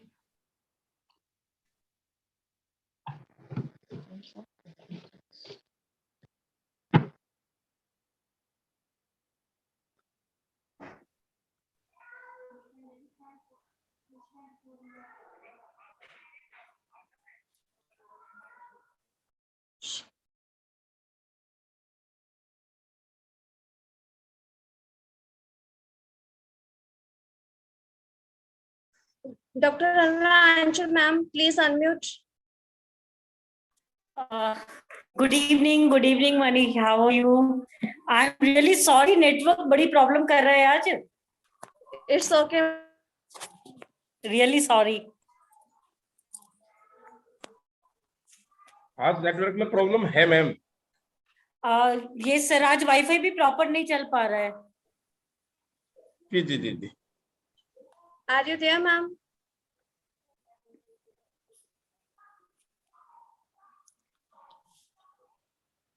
सिमरन ma'am. Yes, sir. Doctor Arunachal ji सुन नहीं पाए थे, आपने क्या बोला है वो दोबारा बोल दीजिए आप। Yes, sure, sir. I would like to invite Honorable Dr. Aruna Anchal, Dean and Head Faculty of Education, Baba Masnath University, Rohtak, for the overall summary of web conference. Ma'am, please.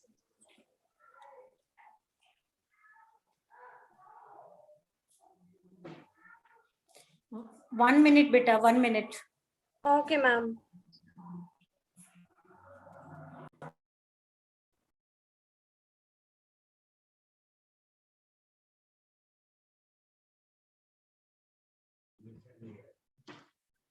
অনেক ঠান্ডা দিই না তো বেশি ঠান্ডা, আমাদের বেশি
Okay, good evening, all of you. Myself, Dr. Arunachal, from Baba Masnath University. As we all are aware that we were having 2 days international conference on the topic that was the various challenges. Means it was an international conference in which we talked about the emerging trends and challenges in the humanities, education, and social sciences. I'm thankful to ICERT for giving me this opportunity for this conference. Though I joined late today, but yesterday I was present throughout the session in which we had a very good papers. All the papers were on various multidimensional challenges what we are facing today. Anyways, I'm thankful to the Sandeep sir and our Central University of Haryana, Dr. Dinesh Chahal also. In this conference, we tried to come out with the points which is related to the various educational problems and challenges, whatever we are facing. As we all are aware that in national education policies, we are talking about the skill development. Means we have to make our children skillful, talented. Means they should be, means you can say that they should be, they should have a Vedic approach also, and they should move towards the techno world. These two things can be connected. We cannot say that these things can replace our Gurukul system. It cannot, but this can help our system. इसके साथ हम लोग ये भी कह सकते हैं कि मल्टीडिसिप्लिनरी में चाहे हम साइंसेस की बात कर रहे हैं, चाहे हम सोशल साइंसेस की बात करते हैं, चाहे हम लोग साइंस की, मैथमेटिक्स, जिस चीज की भी हम लोग बातें करते हैं, चाहे हम रिसर्च की बात करते हैं, मीन्स सब चीजें we should work on that. Research भी अगर हमें करना है, if you want to work for the research also, इसके लिए भी we have to follow the various best methods to bring out the result. Means how to implement, how to execute, and what are the basic positive result. तो हमें वो सारी चीजें देखनी पड़ेंगी. अगर हम लोग देखते हैं तो कल के पेपर्स और आज के पेपर्स सुनने के बाद मुझे ये लगा कि actually we are working on these things, and the team of ICERT, they are, means I just put hats of them. Means our team, especially under the guidance of Dr. Sandeep, we are trying to do our best for the nation, not only for the nation, but for the entire world. Means we are going to give up the best one. The speakers who were yesterday and the speakers who are today, means I'm thankful to them also, because they have given the very keynote points to us. Means what we have to do and what we are not going to. Means everything, ups and downs, whatever they have explained us. So anyways, not taking too much of time, I'm thankful to all the audience participants and the management committee plus organizing committee. So thank you, sir. Thank you very much to my all team. Thank you, Manisha. Thank you very much. Thank you, Dr. Arunachal ma'am. You conclude very well today's conference. Now, I would like to invite Honorable Dr. Dinesh Chahal, Associate Professor, Department of Education, Central University, Haryana.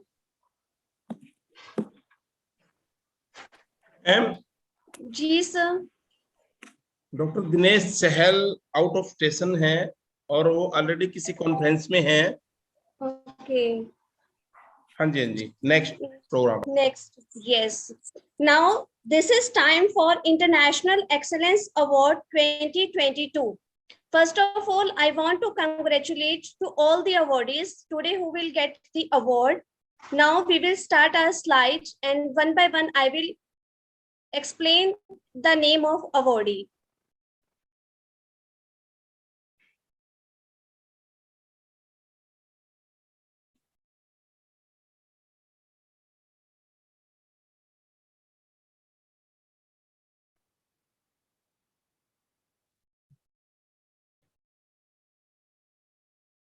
Yeah, our first awardee name is Professor Indu Pandey, Khanderi, Department of Philosophy, HNB Grewal Center University, Srinagar, Gharwel, Uttarakhand. Congratulations, ma'am.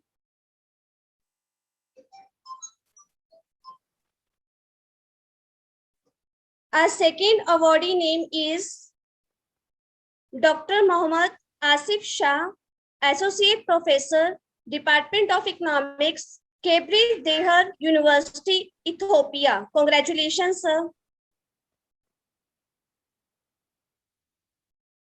Our next awardee name is Dr. Raj Sangwan, Principal, Arya College of Education, Charkhi Dadri, Haryana. Congratulations, ma'am.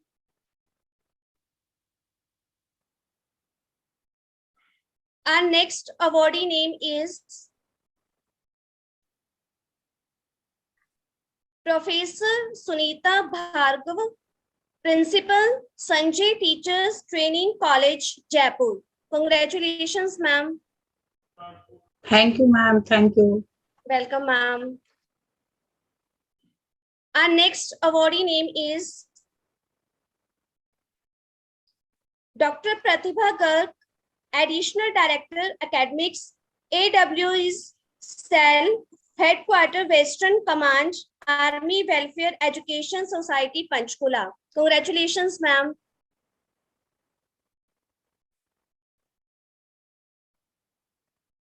Our next awardee name is Dr. Manisha D. Bhagoji, Assistant Professor, Kripa Nidhi, Degree College, Bangalore. Congratulations, ma'am. Thank you, ma'am. Thank you so much. Welcome, ma'am.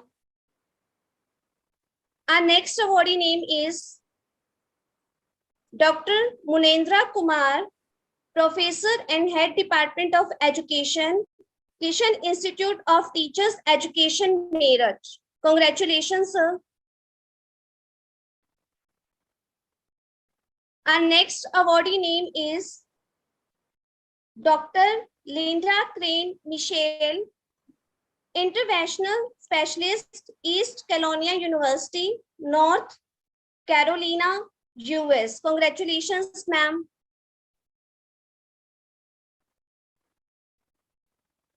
Our next awardee name is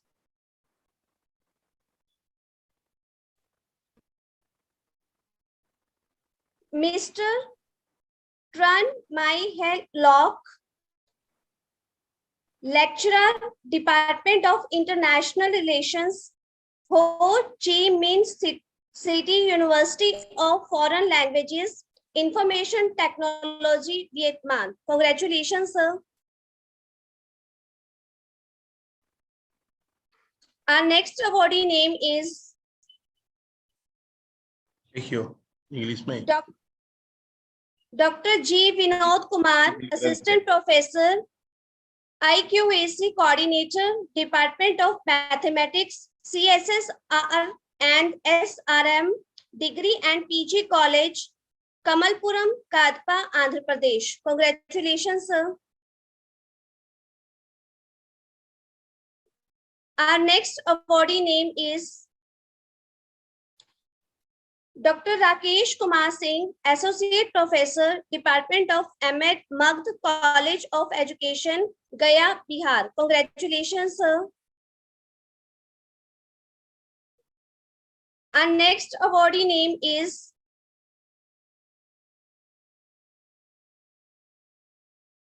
Dr. Gaurav Bisa, Associate Professor, Management Studies, Government Engineer College, Bikaner. Congratulations, sir.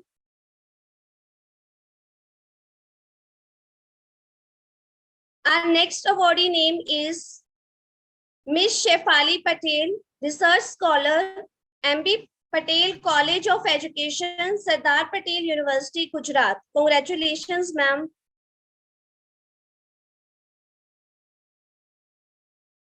Our next awardee name is Dr. K. Subramaniam, Assistant Professor of Economics, Saraswati Narayanam College, Madurai. Congratulations, sir. Our next awardee name is Dr. Usha Sadashivan, Head Department of English, Meenakshi College for Women, Chennai, Tamil Nadu. Congratulations, sir. Thank you, sir. Sorry, ma'am. Welcome, ma'am. Our next awardee name is Dr. Venu Gopal, Professor, Department of Master of Business Administration, Kesitarai Narayan Reddy College of Engineering and Research, Brilliant Group, Jawaharlal Nehru Technological University, Hyderabad. Congratulations, sir.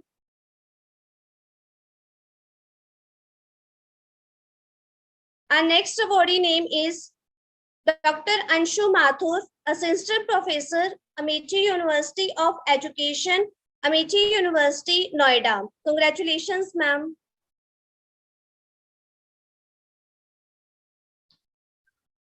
Our next awardee name is Dr. Syed Mohammad Javed, Assistant Professor in Parishan Government Degree College, Budhal, Rajouri, J&K. Congratulations, sir.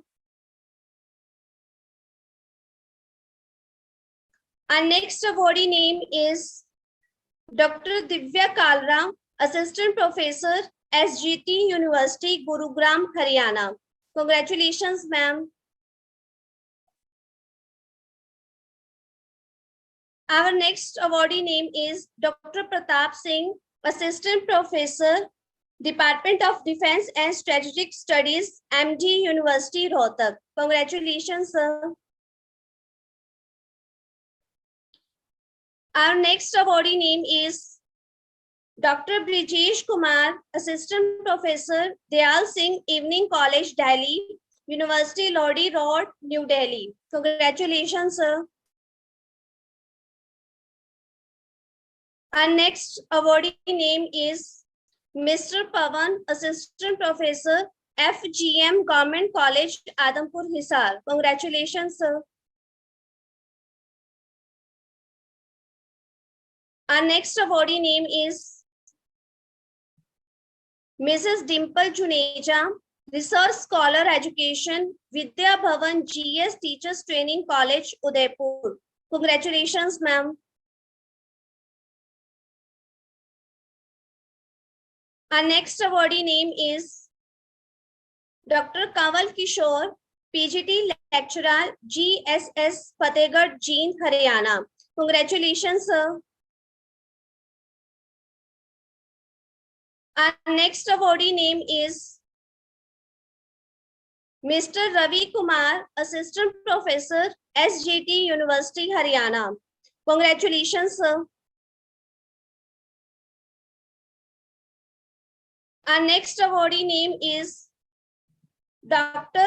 Parikshit Le, Vice Principal, Shri Ramakrishna Sharda Ashrama Teachers Training College, Hazaribagh, Jharkhand.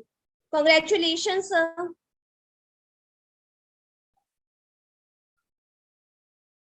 Our next awardee name is Dr. Rudra Pratap Singh, Assistant Professor, Shri Rawatpur Sarkar Institute of Pharmacy, Kumhari, Durg, Chhattisgarh. Congratulations, sir. Our next awardee name is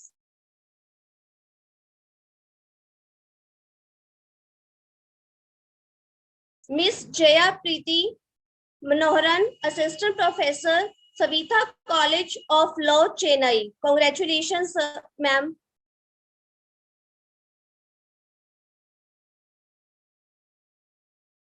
Our next awardee name is Mr. R.D. Shivakumar, Assistant Professor, Bell Institute, Sivakesi, Tamil Nadu, India. Congratulations, sir.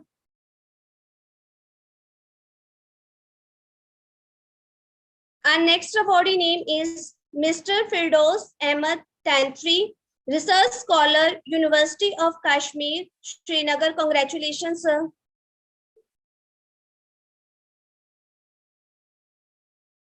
Our next awardee name is Mr. R. Dinesh, Assistant Professor, Tamil Nadu, Dr. J. Jayaltika, Fisheries University, Tamil Nadu, India. Congratulations, sir. Our next awardee name is Dr. Supriya Dhul, Assistant Professor, Chaudhry Bansi Lal University, Bhiwani, India. Congratulations, ma'am. Our next awardee name is Dr. Rashmi Maniyar, Assistant Professor, Lingias Vidyapeeth, Faridabad, India. Congratulations, ma'am. Our next awardee name is Miss Vinnie Kivalia, Assistant Professor of Law, School of Law, Manipal University, Jaipur. Congratulations, ma'am. Our next awardee name is Dr. Dhiren Raman Bhai Patel, Assistant Professor, Indus University, Ahmedabad. Congratulations, sir. Our next awardee name is Miss Nimta Devi, PhD Research Scholar, PG Department of Education, University of Jammu, Jammu. Congratulations, ma'am.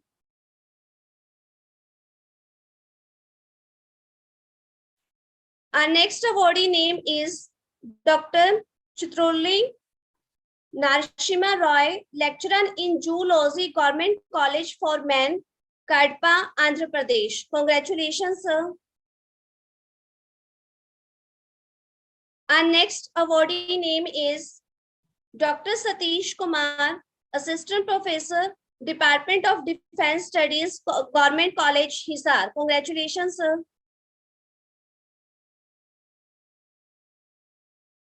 Our next awardee name is Miss Dilpreet Kaur, Assistant Professor, Khalsa College for Women, Amritsar, India. Congratulations, ma'am. Our next awardee name is Miss Saima Parvez, Research Scholar, Amici University, Noida. Congratulations, ma'am. Our next awardee name is Dr. Asit Panda, Assistant Professor, Belda College, Belda, West Bengal. Congratulations, sir. Our next awardee name is Dr. Archana Murlidhar Chaudhary, Assistant Professor, SSVPS, late K. Dr. P.R. Ghogre Science College, Dhule, Maharashtra. Congratulations, ma'am. Our next awardee name is Dr. I. Manvalan, HSE Consultant Advisor, Aduvel Academy, Chennai. Congratulations, sir. Our next awardee name is Mr. Gauhar Ahmed Ajehar, Research Scholar, Government MLB Arts and Commerce College, Lalitpur, Gwalior, MP, India. Congratulations, sir. Our last awardee name is Mr. Girish Satish Sonavan, Assistant Professor in Department of Computer Science, PVP College. Congratulations, sir. So these are the names of all the awardees. And now I would like to invite our Honorable Chairman, Dr. S.K. Singmarji, for vote of thanks.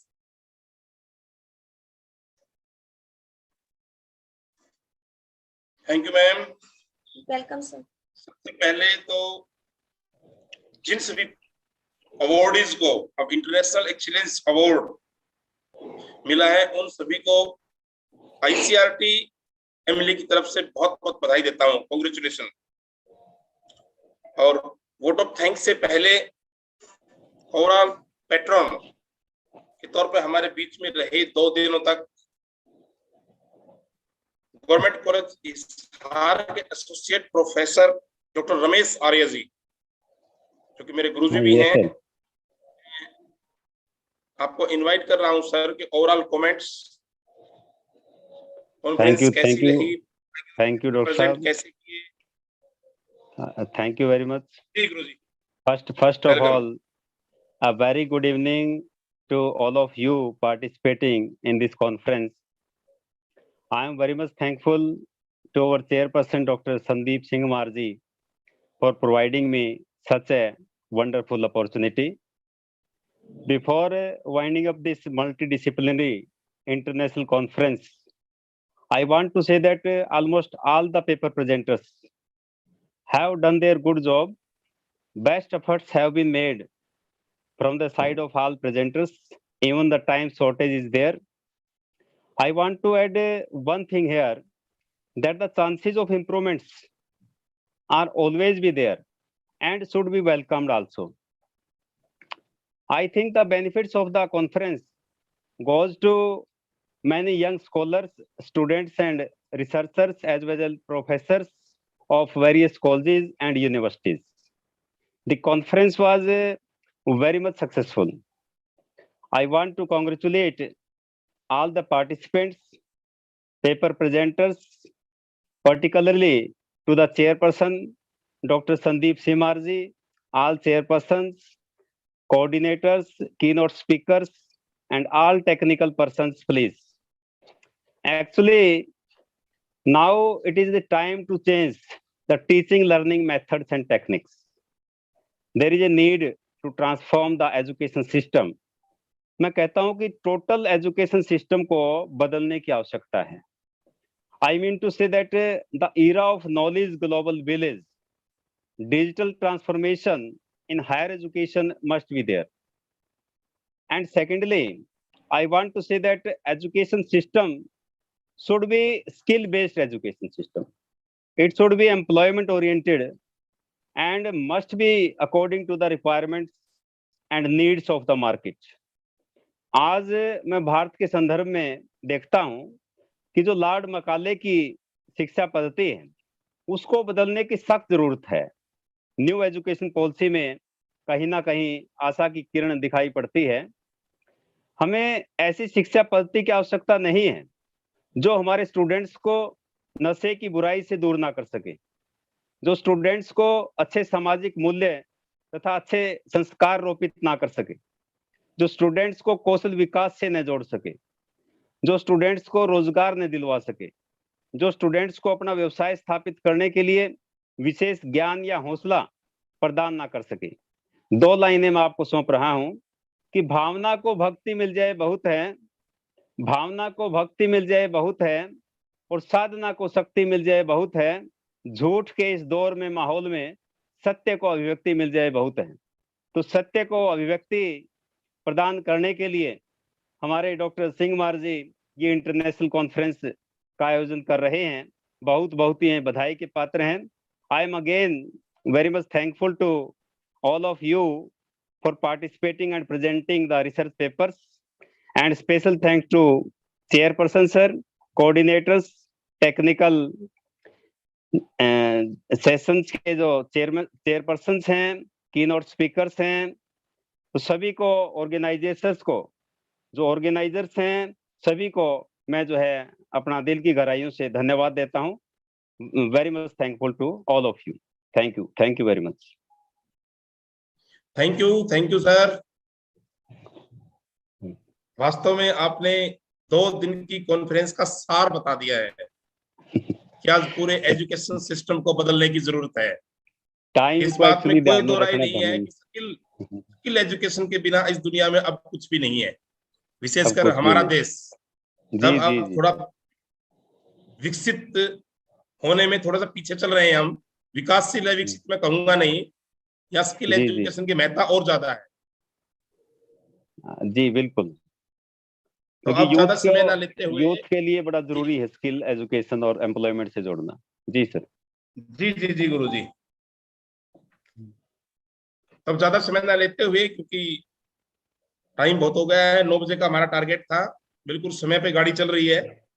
अभी 2 दिवसीय अंतरराष्ट्रीय web संगोष्ठी जिसका विषय emerging trends and challenges in humanities education and social sciences विषय था। इस विषय पर आयोजित 2 दिवसीय वेब कॉन्फ्रेंस के दौरान मौजूद रहे आप सभी प्रतिभागियों का, आप सभी मेहमानों का आईसीआरटी की तरफ से मैं दिल से आभार व्यक्त करता हूं, क्योंकि आप सभी के बिना ऐसा संभव नहीं हो सकता था। इतना सफल आयोजन के लिए सभी ने अपना अपना सहयोग दिया है, चाहे वे प्रतिभागी रहे हो, चाहे वो रिसर्च स्कॉलर स्टूडेंट रहे हो, असिस्टेंट प्रोफेसर सभी यूनिवर्सिटी कॉलेज के और देश विदेशों से जुड़ने वाले 18 देशों के प्रतिभागी हमारे साथ जुड़े हुए हैं। ये बड़ा एक खुशी का पल रहा है।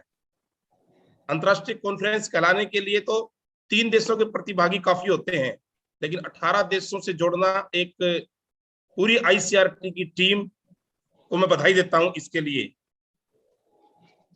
हमारे साथ 2 दिनों तक जो एक कंधे से कंधा मिलाकर साथ खड़े रहे, मुख्य वक्ता के तौर पर doctor Indu Pande Khanduri ji, professor doctor Mohammad Asif Shah, doctor Indu, doctor Usha Sadasivam, doctor Pushpanjali Singh, doctor Sunita Bhargav, doctor N Najini, doctor Munendra Kumar, professor Manisha D, जिन्होंने 2 दिनों तक लगातार शुरू से लेकर अंत तक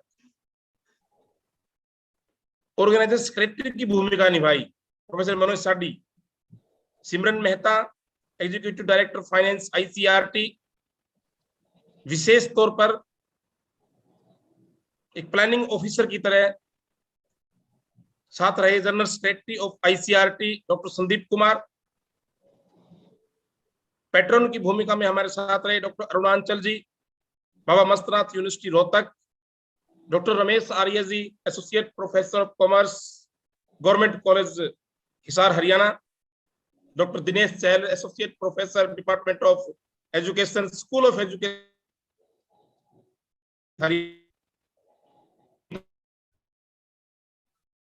doctor Rinku from Radaur government college, doctor Indu from कालका government college, doctor Satish Kumar from government college Hisar, doctor Pratap Singh from Maharshi Dayanand university Rohtak, doctor Rajpal from government college Hisar, doctor Anita Goswami from IEC university Solan Himachal Pradesh, वे और भी जितने शोधार्थी प्रोफेसर सभी जो मौजूद रहे हैं, जिनका किसी न किसी रूप में, चाहे वो रजिस्ट्रेशन से लेकर के और एक पेपर प्रेजेंट करने तक जिनका सहयोग रहा है, और भी ज्ञात अज्ञात रूप से, और सबसे बड़ा सहयोग रहा है जिन्होंने 2 दिनों तक कॉन्फ्रेंस को ऑनलाइन जुड़ करके सुना है, उनका सबसे ज्यादा सहयोग रहा है। क्योंकि श्रोताओं के बिना, चाहे वो एक वर्चुअल प्रोग्राम हो और चाहे फेस टू फेस सेमिनार हो, श्रोता नहीं होंगे तो कोई भी कार्यक्रम सफल नहीं माना जाता। अभी तक भी मैं देख रहा हूं 103 तो अभी तक लास्ट तक जुड़े हुए हैं, जब फीडबैक भी आ चुका है। हालांकि ऐसा माना जाता है कि वर्चुअल जब भी कोई कॉन्फ्रेंस होती है, वेबिनार होता है, चाहे वर्कशॉप होती है, कोई प्रोग्राम हो, फीडबैक लिंक आते ही कैंडिडेट भागना शुरू हो जाते हैं। लेकिन इतने एक अनुशासन में बंधे हुए कैंडिडेट आईसीआरटी के कार्यक्रम में मैं हर बार देखता हूं।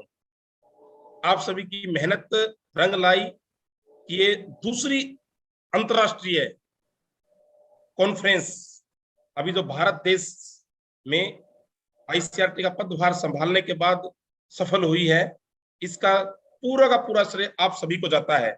दिल से आभार आप सभी का, और शीघ्र ही एक नए विषय के साथ, एक नए रूप में, चाहे कॉन्फ्रेंस, वर्कशॉप या वेबिनार, हम जल्द फिर मिलेंगे।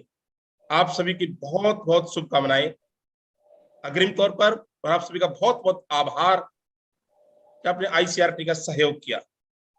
Thank you so much. Good night. Thank you so much. Thank you, sir. जी Simran. Sir, thank you, Thank sir. you. Thank you. Thank you. sir. Thank you so much, sir. Thank you so much, sir.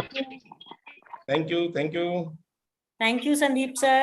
Thank you, sir. Thank you जी, thank you, Thank you, ma'am. sir. Thank you, sir.